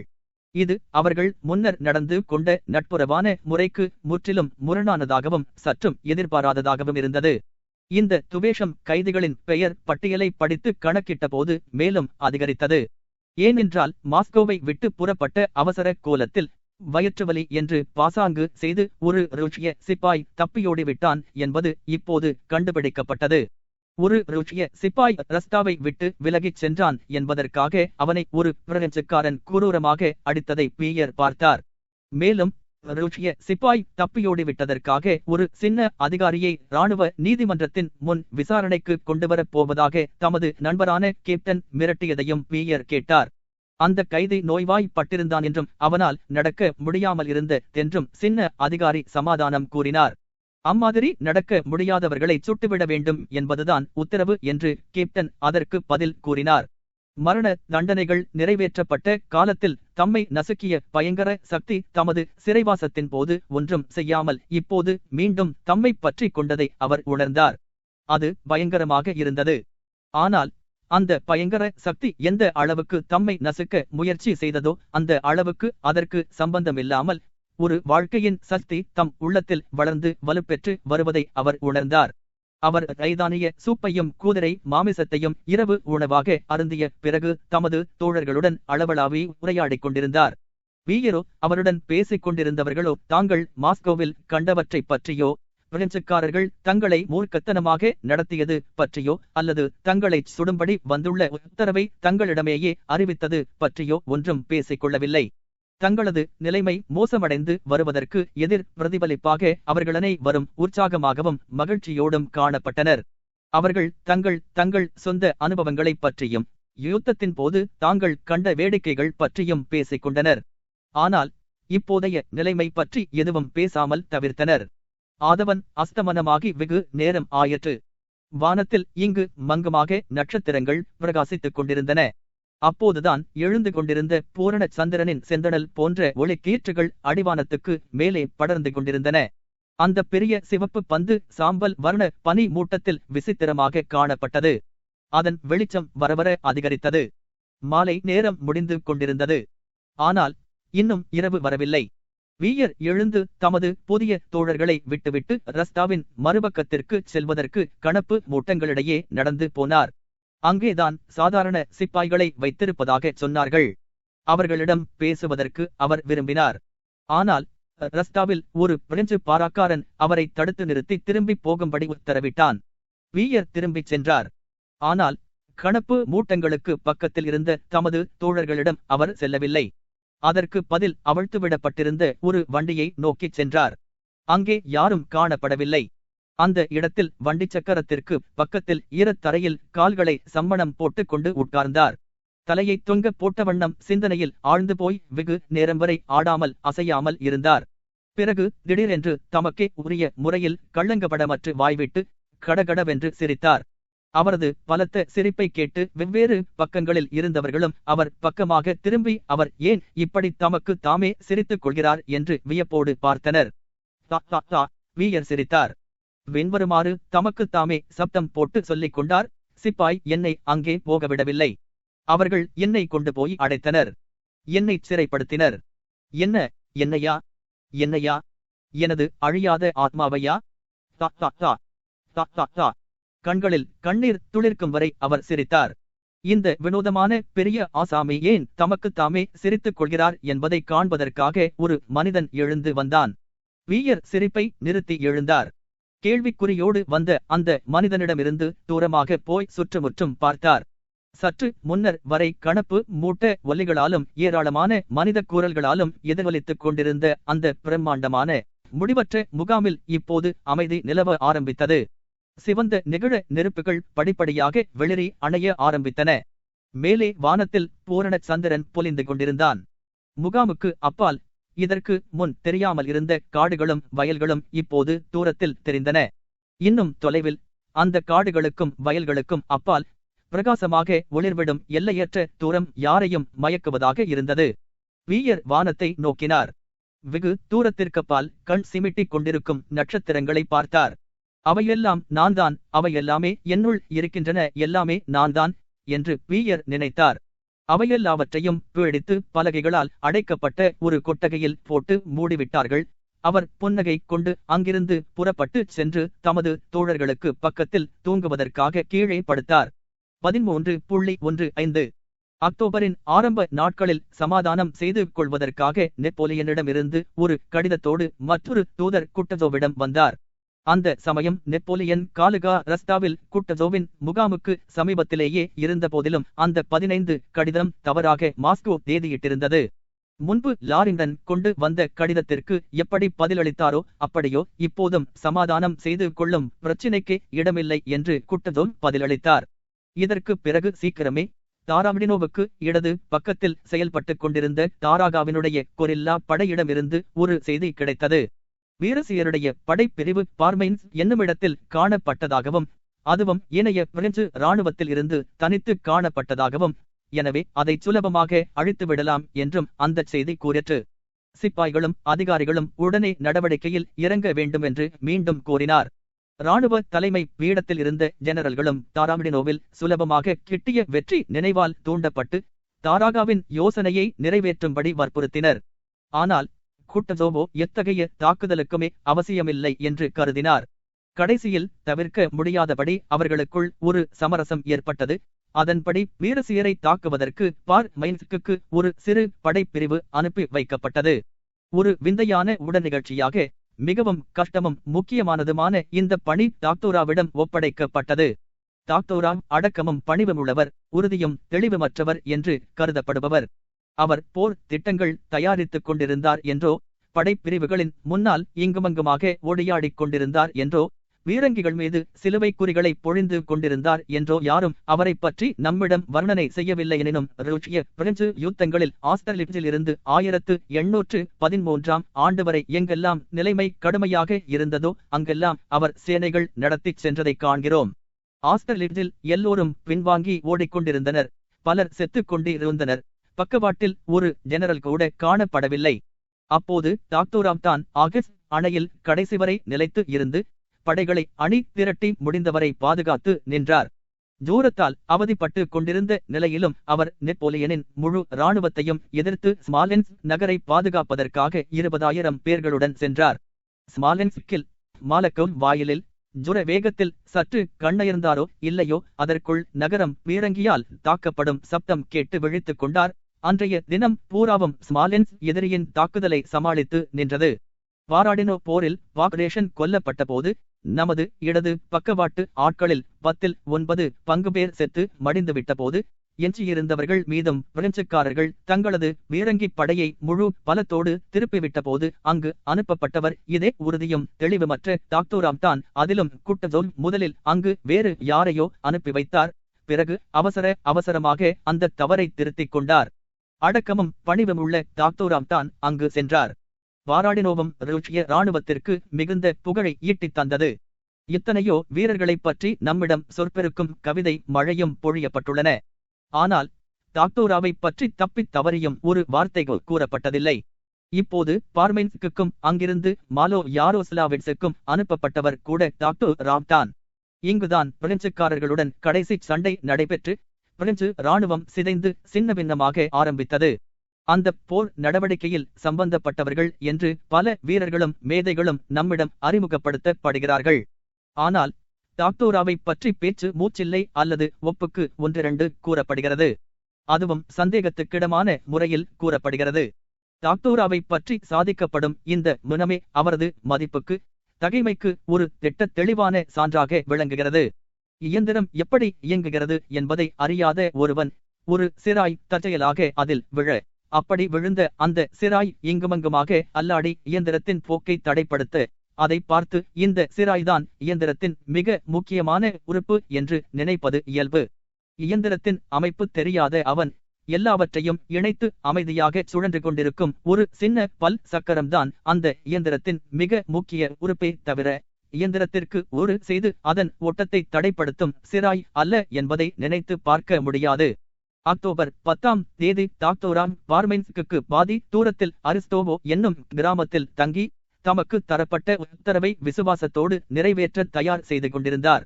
அப்போது பிரெஞ்சு இராணுவம் முழுவதும் வீதியுற்ற நிலையில் போர் புரிவதற்காக முராட்டின் வியூகத்தை அடைந்தது. ஆனால் திடீரென்று எவ்வித காரணமுமில்லாமல் இடது பக்கம் திரும்பி புதிய காலுகா ரஸ்டா நோக்கி திரும்பி பார்மென்ஸ்க்குள் பிரவேசிக்க ஆரம்பித்தது. அதுவரை அங்கு பேரரசியர் மட்டும்தான் இருந்தார். அந்த சமயம் டாக்டோராவின் தலைமையின் கீழ் தோரகாவின் படைப்பிரிவை தவிர பிக்னர், செஸ்லாவின் ஆகியோரது 2 சிறிய கொரில்லா படைப்பிரிவுகளும் இருந்தன. அக்டோபர் 11ஆம் தேதி சாயங்காலம் செஸ்லாவின் தாம் கைது செய்த ஒரு பிரெஞ்சு காப்பாளர் படை வீரனுடன் அரிஸ்டோவோ தலைமை காரியாலயத்துக்கு வந்து சேர்ந்தார். அன்றைய தினம் பார்மென்ஸ்க்குள் பிரவேசித்த துருப்புகள் முழு சைன்யத்தின் முன்னணி படை என்றும், நெப்போலியன் அங்குதான் இருக்கிறார் என்றும், 4 தினங்களுக்கு முன்னர் பிரெஞ்சு இராணுவம் பூராவும் மாஸ்கோவை விட்டு கிளம்பிவிட்டது என்றும் அந்த கைதி கூறினான். அதே தினம் மாலை போரோவ்ஸ்கிலிருந்து வந்த ஒரு வீட்டு அடிமை தான் ஒரு பெரிய இராணுவம் நகருக்குள் நுழைந்ததை பார்த்ததாக கூறினான். டாக்டோராம் படைப்பிரிவைச் சேர்ந்த சில கோசாக்குகளும் போரோவ்ஸ் செல்லும் ரஸ்டாவில் பிரெஞ்சு காப்பாளர் படைகள் அணிவகுத்து சென்று கொண்டிருந்ததை தாங்கள் பார்த்ததாக கூறினார்கள். இந்த தகவல்கள் எல்லாவற்றிலுமிருந்தும் ஒரு விஷயம் தெளிவாக தெரிந்தது. அதாவது அவர்கள் ஒரு படைப்பிரிவைத்தான் எதிர் நோக்க வேண்டியிருக்கும் என்று எதிர்பார்க்கப்பட்டதற்கு மாறாக மாஸ்கோவில் இருந்து சற்றும் எதிர்பாராத திசையில், அதாவது காலுகா ரஸ்டா வழியாக புறப்பட்டு வந்த முழு பிரெஞ்சு இராணுவமே இப்போது அவர்கள் முன்னால் இருந்தது. டாக்டோராவுக்கு தற்சமயம் என்ன செய்வது என்று தெரியாததால் அவர் எந்த நடவடிக்கை எடுக்கவும் தயாராக இல்லை. பார்மென்ஸ்கை தாக்கும்படி அவருக்கு உத்தரவு பிறப்பிக்கப்பட்டது என்பது உண்மைதான். ஆனால் அந்த உத்தரவு பிறப்பிக்கப்பட்ட போது பார்மென்ஸ்கில் பேரரசியர் மட்டும்தான் இருந்தார். இப்போதோ பிரெஞ்சு இராணுவம் முழுவதுமே அங்கிருந்தது. எர்மோலாம் அப்போதைய நிலையை அனுசரித்து உசிதப்படி நடந்து கொள்ள வேண்டும் என்று விரும்பினார். ஆனால் டாக்டோராம் குட்டஜோவிடமிருந்து உத்தரவு வரவேண்டும் என்று வற்புறுத்தினார். இதன் பேரில் இராணுவ தலைமை பீடத்திற்கு செய்தி அனுப்புவது என்று முடிவாயிற்று. இதற்காக ஒரு தகுதி வாய்ந்த அதிகாரி தெரிந்தெடுக்கப்பட்டார். அவர் பெயர் பால்காவேடினோம். அவர் எல்லா விஷயங்களை பற்றியும் இராணுவ தலைமை பீடத்துக்கு வாய்மூலமாக எடுத்து கூறுவதோடு மட்டுமின்றி ஒரு எழுத்து பூர்வமான அறிக்கையையும் அவர்களிடம் சேர்ப்பிக்க வேண்டுமென்று தீர்மானமாயிற்று. அதன்படியே அவர் அறிக்கையையும் வாய்மூலமான தகவல்களையும் பெற்றுக்கொண்டு நள்ளிரவு நெருங்கிக் கொண்டிருந்த வேளையில் இராணுவ தலைமை பீடத்தினர் தங்கியிருந்த இடத்திற்கு குதிரையில் பாய்ந்து சென்றார். அவருடன் சில உதிரி குதிரைகளோடு ஒரு கோசாக்கும் சென்றான். 13.16 அது வெதுவெதுப்பான இருண்ட இலையுதிர் காலத்து இரவாக இருந்தது. 4 தினங்களாகவே மழை பெய்து கொண்டிருந்தது. 2 இடங்களில் குதிரைகளை மாற்றி அடிவைத்தால் அடிபதியும் சேரும் சகதியும் நிறைந்த ரஸ்டாவில் 1.5 மணி நேரத்தில் 20 மைல்கள் சவாரி செய்து பால்காவேடினாவ் அன்று இரவு 1 மணிக்கு விட்டாஷென்கா என்னுமிடத்தை அடைந்தார். இராணுவத்தின் தலைமை பீடம் என்னும் எழுத்து பலகை மிலாறுவேலையின் மீது தொங்கிக் கொண்டிருந்த ஒரு குடிசையின் முன்பாக அவர் குதிரையை நிறுத்தி இறங்கினார். கடிவாளங்களை கீழே போட்டுவிட்டு ஒரு இருண்ட ஆளோடியில் நுழைந்தார். அலுவலில் இருக்கும் ஜெனரலை உடனே பார்க்க வேண்டும், அவசரம், இது மிகவும் முக்கியமான விஷயம் என்று அவர் அப்போதுதான் எழுந்து அந்த இருண்ட ஆளோடியில் மூக்கை உறிஞ்சிக் கொண்டிருந்த யாரோ ஒருவனை பார்த்து கூறினார். சாயங்காலம் முதல் அவர் மிகுந்த அசுகமாய் இருக்கிறார். அவர் இன்றுடன் 3 இரவுகளாக தூங்கவில்லை என்று மெதுவாக மன்றாடும் குரலில் அந்த வெள்ளை சேவகன் கூறினான். முதலில் நீங்கள் கேப்டனை எழுப்புங்கள் ரோட். ஆனால் இது ரொம்பவும் முக்கியமான விஷயம், ஜெனரல் டாக்டோராவிடமிருந்து வந்திருக்கிறேன் என்று பால்காவேடினாம் கூறினார். இருட்டில் தடவிக்கொண்டே சென்று திறந்திருந்த வாசலுக்குள் நுழைந்தார். அந்த வெள்ளை சேவகன் அவருக்கு முன்னதாக சென்று யாரையோ எழுப்பிக் கொண்டிருந்தான். மேன்மை தங்கியவரே, மேன்மை தங்கியவரே, ஒரு தூதர் வந்திருக்கிறார் ரோட். என்ன என்ன சொல்கிறாய்? யாரிடமிருந்து வந்திருக்கிறார் என்று ஒரு தூக்க குரல் கேட்டது. டாக்டோராவிடமிருந்தும் அலெக்சி பெட்ரோவிச்சிடமிருந்தும் வந்திருக்கிறேன். நெப்போலியன் இப்போது பார்மைன்ஸ் என்னுமிடத்தில் இருக்கிறார் என்றார் பால்காவேடினாவ். அந்த இருட்டில் யார் பேசுகிறார்கள் என்பதை அவரால் பார்க்க முடியவில்லை. ஆனால் கூறலிலிருந்து அவர் கானாவ்னேட்ஸின் இல்லை என்பதை ஊகித்துக் கொண்டார். தூக்கத்திலிருந்து எழுப்பப்பட்ட அந்த மனிதர் கொட்டாவி விட்டு உடலை முறித்து விட்டுக் கொண்டார். அவரை எழுப்புவதற்கு எனக்கு விருப்பமில்லை என்று எதையோ தேடியவாறு அவர் கூறினார். அவர் மிகவும் உடல் நலமின்றி இருக்கிறார். ஒருவேளை இது ஒரு வதந்தியாகத்தான் இருக்கும். இதோ கடிதம் கொண்டு வந்திருக்கிறேன் என்று பால்காவேடினாவ் கூறினார். அலுவலில் இருக்கும் ஜெனரலிடம் உடனே அதை சேர்ப்பிக்க வேண்டும் என்று எனக்கு உத்தரவு டோட். கொஞ்சம் பொறும். மெழுகு வத்தியை ஏற்றுகிறேன். கேடு கெட்ட அயோக்கிய பயலே, அதை எங்கே வைத்து தொலைத்தாய் என்று சோம்பல் முறித்துக் கொண்டே அந்த உருவம் வெள்ளை சேவகனை பார்த்து கேட்டது.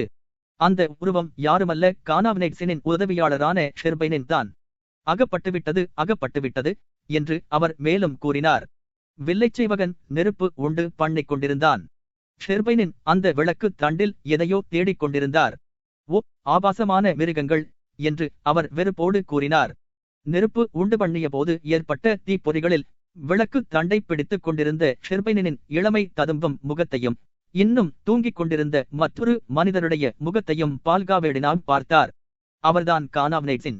பஞ்சில் உண்டு பண்ணப்பட்ட தீப்பொறிகள் மூலம் கந்தக குச்சிகள் முதலில் நீலநிறமாகவும் பின்னர் சிகப்பாகவும் எரிய ஆரம்பித்ததும் ஷெர்பைனின் விளக்கு தண்டிலிருந்து மெழுகு வத்தியை அதில் பற்ற வைத்தார்.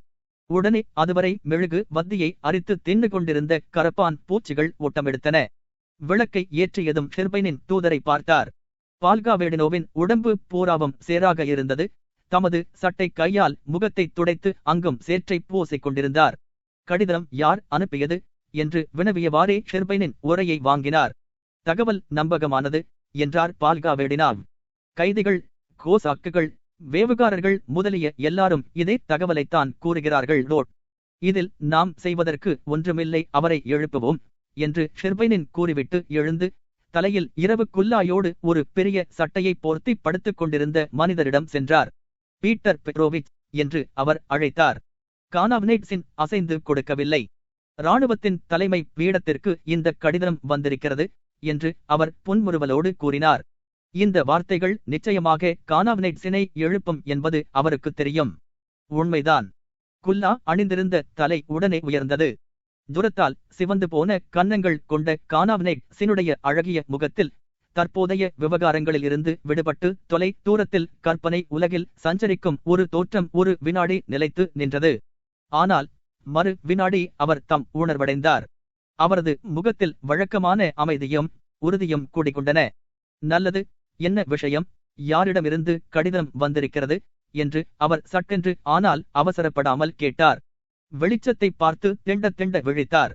வந்த தூதர் வாய்மொழியாக விஷயத்தை கூறிக் கொண்டிருந்ததை கேட்டவாறே கானாவ்னேட்ஸின் கடிதத்தின் முத்திரையை உடைத்து அதை படித்தார்.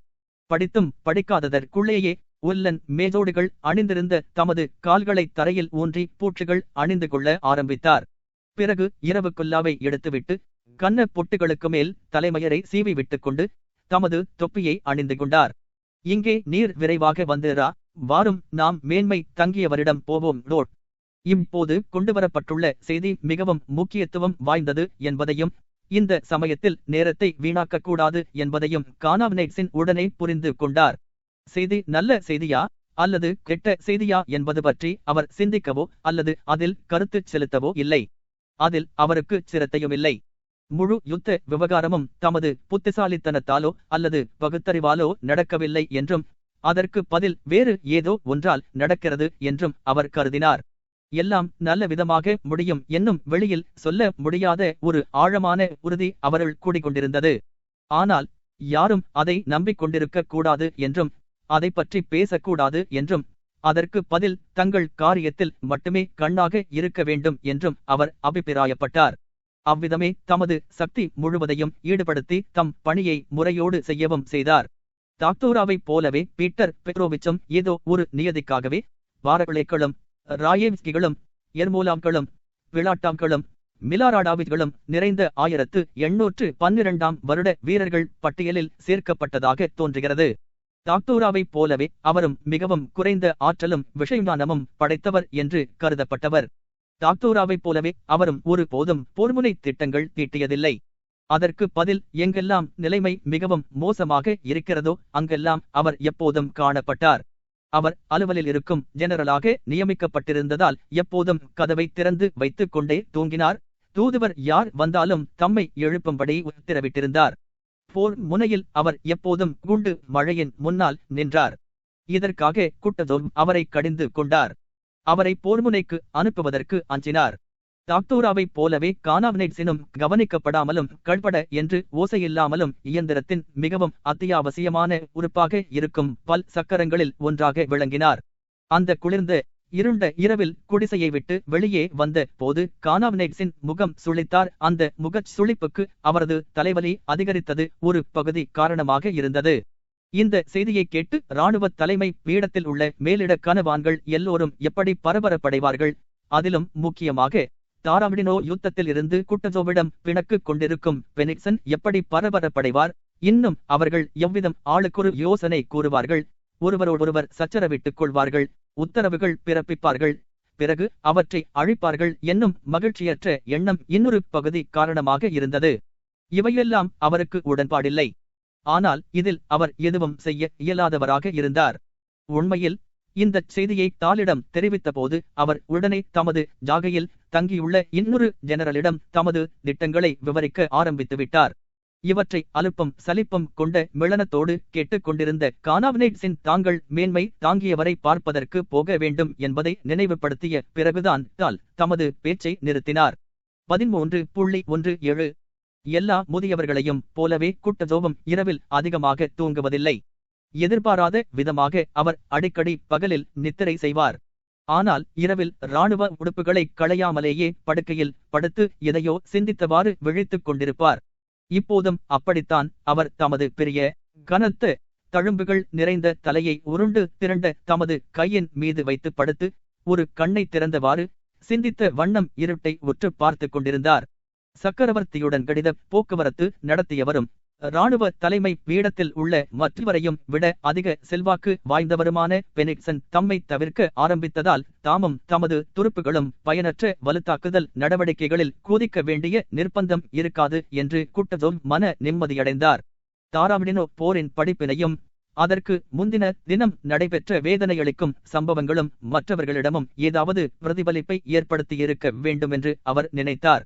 வலுத்தாக்குதல் தொடுப்பதன் மூலம் நமக்கு வீண் நஷ்டம்தான் ஏற்படும் என்பதை அவர்கள் புரிந்து கொள்ள வேண்டும். பொறுமையும் காலமும் தான் என்னுடைய வீரர்கள், என்னுடைய தீரர்கள் என்று அவர் எண்ணினார். ஆப்பிள் காயாக இருக்கும்போது அதை பறிக்க கூடாது என்பதை அவர் அறிவார். ஆப்பிள் பழுத்தால் அது தானாகவே விழும். ஆனால் பழுக்காததற்கு முன்பே ஆப்பிளை பறித்தால் அது கெட்டுப் போய்விடும். மரத்திற்கும் அதனால் தீங்கு ஏற்படும். நமது பற்களும் கூட புளிப்பால் கூசும். அனுபவம் நிறைந்த ஒரு வேட்டைக்காரனைப் போல அவர் மிருகம் காயமடைந்திருக்கிறது என்பதையும் அதுவும் ரஷ்யாவின் பலம் முழுவதும் எப்படிப்பட்ட காயத்தை உண்டு பண்ண முடியுமோ அப்படிப்பட்ட காயமடைந்திருக்கிறது என்பதையும் அறிவார். ஆனால் அந்த காயம் மரணத்தை விளைவிக்கக்கூடிய காயமா இல்லையா என்பது இன்னும் முடிவாகாமல் இருந்தது. இப்போது லாரிஸ்டனும் பார்தேலெமியும் அனுப்பப்பட்டதிலிருந்தும் கொரில்லாக்கள் அனுப்பிய செய்திகளில் இருந்தும் காயம் மரண காயம்தான் என்ற நிச்சயம் குட்டதோவுக்கு கிட்டத்தட்ட ஏற்பட்டது. எனினும் இதற்கு அவருக்கு மேற்கொண்டு ஆதாரங்கள் தேவைப்பட்டது. எனவே அந்த ஆதாரங்களுக்காக காத்து கொண்டிருக்க வேண்டிய அவசியம் ஏற்பட்டது.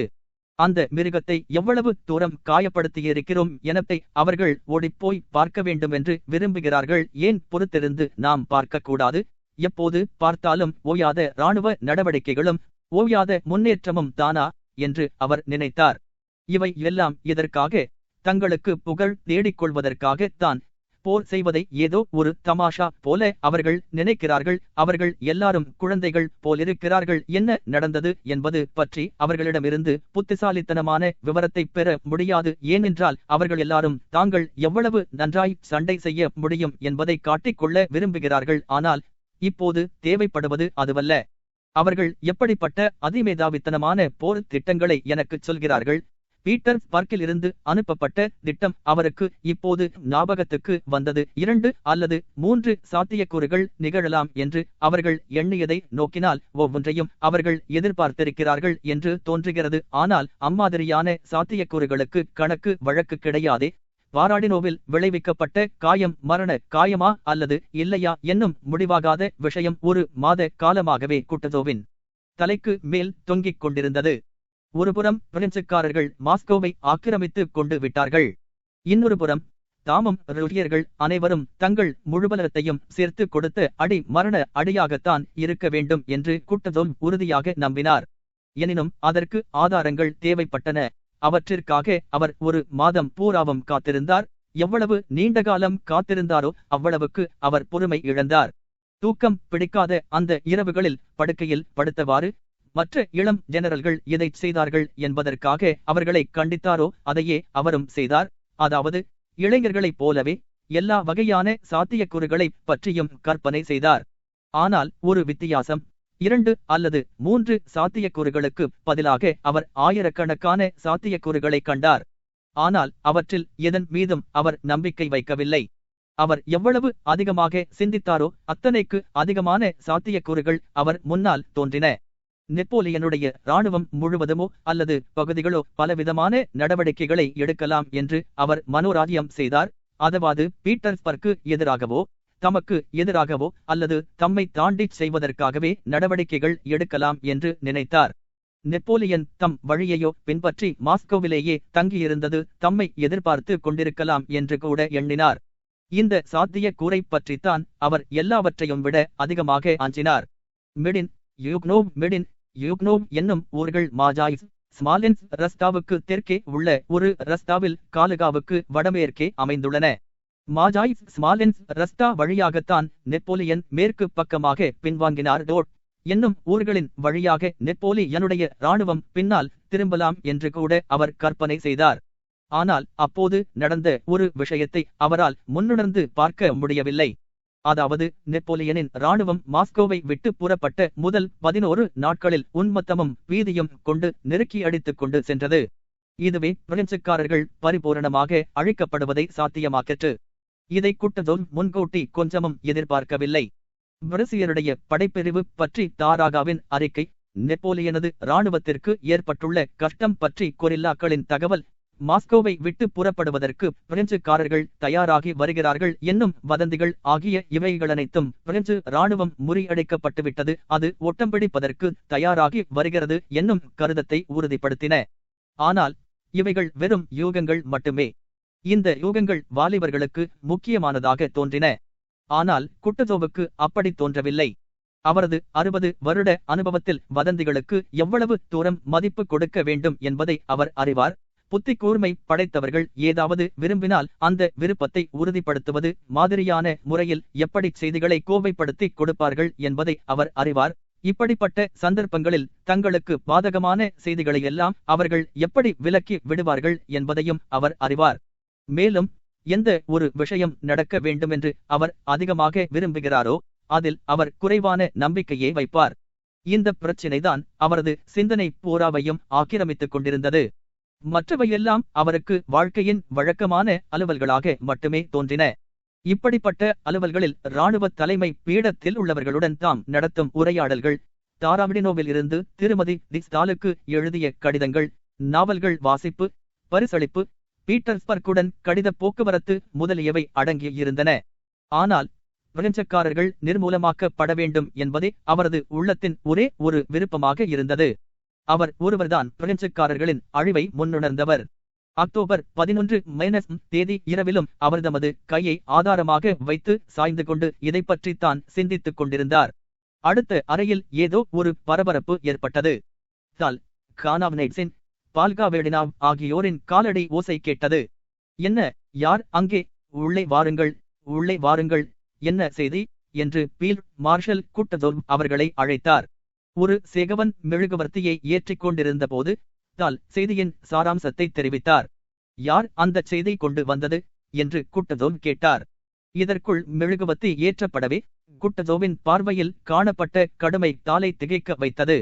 செய்தியைப் பற்றி எந்தவிதமான சந்தேகமும் இருக்க முடியாது. மேன்மை தங்கியவரே ரோட். அவனை உள்ளே அழையுங்கள், இங்கே அழையுங்கள் ரோட். குட்டதோல் தமது ஒரு காலை படுக்கையில் தொங்கவிட்டுக் கொண்டும் மற்றொரு காலை மடக்கி அதன் மீது தமது பெரிய தொந்தியின் பாரத்தைச் சுமத்தியபடியும் எழுந்து உட்கார்ந்தார். தமது உள்ளம் ஈடுபாடு கொண்டிருந்த விஷயங்களை அந்த தூதுவனின் முகத்தில் காண விரும்புபவர் போல அவர் தமது ஒற்றைக் கண்ணை இடுக்கி அவனை மிகவும் கவனமாக ஆராய்ந்தார். சொல்லும், என்னிடம் சொல்லும் நண்பரே என்று அவர் தமது தணிந்த முதிய குரலில் கூறினார். அவரது சட்டை மார்பில் திறந்து கிடந்தது. அதை இழுத்து விட்டுக் கொண்டார். கிட்டே வாரும், இன்னும் நெருங்கி வாரும். எனக்கு என்ன செய்தி கொண்டு வந்திருக்கிறீர்? என்ன, நெப்போலியன் மாஸ்கோவை விட்டு போய்விட்டாரா? உமக்கு நிச்சயமாக தெரியுமா? என்ன? பால்காவேடினாம் தம்மிடம் தெரிவிக்கப்பட்ட விஷயங்களனைத்தையும் ஆரம்பத்தில் இருந்து விவரமாக கூறினார். விரைவாக பேசும், விரைவாக பேசும், என்னை சித்திரவதை செய்யாதீர் என்று குட்டதோல் அவரை இடைமறித்து கூறினார். பால்காவேடினாம் அவரிடம் எல்லாவற்றையும் கூறிவிட்டு அவருடைய உத்தரவுகளை எதிர்பார்த்து மௌனமாக இருந்தார். தால் எதையோ சொல்ல ஆரம்பித்தார். ஆனால் குட்டதோல் அவரை பேசாதபடி தடுத்து நிறுத்தினார். அவர் ஏதோ சொல்ல முயற்சித்தார். ஆனால் அவரது முகம் திடீரென்று கருத்து சுருங்கிற்று. அவர் தாளை பார்த்து தமது கையை ஆட்டி அறையின் எதிர் திசையில் தெய்வப் படங்கள் தொங்கிய இருட்டு மூலைப்பக்கம் திரும்பினார். ஓ ஆண்டவரே, என்னை படைத்தவரே, எங்கள் பிரார்த்தனைக்கு செவிசாய்த்து விட்டீர்கள் என்று கைகளை கூப்பி நடுங்கும் குரலில் கூறினார். ருஷ்யா பிழைத்தது. ஓ பிரபுவே, உங்களுக்கு நன்றி செலுத்துகிறேன். இவ்வாறு கூறிவிட்டு அவர் அழுதார். 13.18 இந்த செய்தி கிடைத்ததிலிருந்து போர் முடியும் வரை அவரது நடவடிக்கை முழுவதும் அழிந்து கொண்டிருக்கும் எதிரியோடு பயனற்ற தாக்குதல்களிலோ போர் நடவடிக்கைகளிலோ அல்லது தமது துருப்புகள் மோதல்களிலோ ஈடுபடாதபடி நயத்தோடும் பயத்தோடும் தந்திரத்தோடும் தடுத்து நிறுத்துவதிலேயே இருந்தது. டாக்டராமாலோ யாராஸ்லாவிட்ஸ் என்னும் இடத்திற்கு சென்றார். ஆனால் குட்டதோல் பிரதான இராணுவத்தோடு தயங்கி நின்று கொண்டிருந்தார். காலுகாவிற்கு அப்பாலும் பின்வாங்குவது சாத்தியம் என்று குட்டதோவுக்கு தோன்றியதால் அந்த ஊரை காலி செய்யும்படி உத்தரவிட்டார். எல்லா இடங்களிலும் குட்டதோல் பின்வாங்கினார். ஆனால் அவரது பின்வாங்கலுக்கு காத்திராமலேயே பகைவன் எதிர் திசையில் ஓட்டம் பிடித்தான். நெப்போலியனுடைய சரித்திர ஆசிரியர்கள் டாராமிடினோவிலும் மாலோ யாராஸ்லாவிட்ஸிலும் அவரது சாமர்த்தியமான போர் நடவடிக்கைகளை பற்றி நமக்கு வர்ணிக்கிறார்கள். இன்னும் நெப்போலியன் காலாகாலத்தில் தெற்கில் உள்ள செழிப்பான பிரதேசங்களுக்குள் ஊடுருவி இருந்தால் என்ன நடந்திருக்கும் என்பதை பற்றி யூகங்களும் தெரிவிக்கிறார்கள். ஆனால் நெப்போலியன் அம்மாதிரி தெற்கே முன்னேறிச் செல்வதை எதுவும் தடுக்கவில்லை என்பது ஒருபுறமிருக்க, ஏனெனில் ருஷ்ய இராணுவம் அவர் வழியை மறித்துக் கொண்டிருக்கவில்லை. அவரது இராணுவத்தை எதுவும் காப்பாற்றி இருக்க முடியாது என்பதை சரித்திர ஆசிரியர்கள் மறந்து விடுகிறார்கள். ஏனென்றால் அந்த இராணுவம் ஏற்கனவேயே தனது தவிர்க்க முடியாத அழிவுக்கான கிருமிகளை தன்கத்தே கொண்டிருந்தது. அத்தகைய இராணுவம் மாஸ்கோவில் ஏராளமான சப்ளைகள் கிடைத்தும் அவற்றை பத்திரப்படுத்தாமல் காலில் போட்டு மிதித்து துவைத்த இராணுவம் ஸ்மாலின்ஸ்க்கு வந்ததும் உணவுப் பொருள்களை சேமித்து வைக்காமல் அவற்றை சூறையாடிய இராணுவம் எப்படி காலுகா மாநிலத்தில் மீண்டும் தன் வலிமையை பெற்றிருக்க முடியும்? அதுவும் மாஸ்கோவில் போலவே இங்கும் ருஷ்யர்கள் வசிக்கும் போது, அங்கு போலவே இங்கும் எதிர்ப்பு இருக்கும்போது இது எப்படி சாத்தியமாகியிருக்க முடியும்? தொடரும். தயவு செய்து எங்களுடன் இணைந்து கொள்ளுங்கள், மற்றவர்களுடன் பகிர்ந்து கொள்ளுங்கள், செய்தி மணியை அழுத்துங்கள். உங்கள் ஆதரவு மட்டுமே இதை தொடர்வதற்கு ஊக்கமளிக்கும். அன்புடன், இத்தியாகலிங்கம்.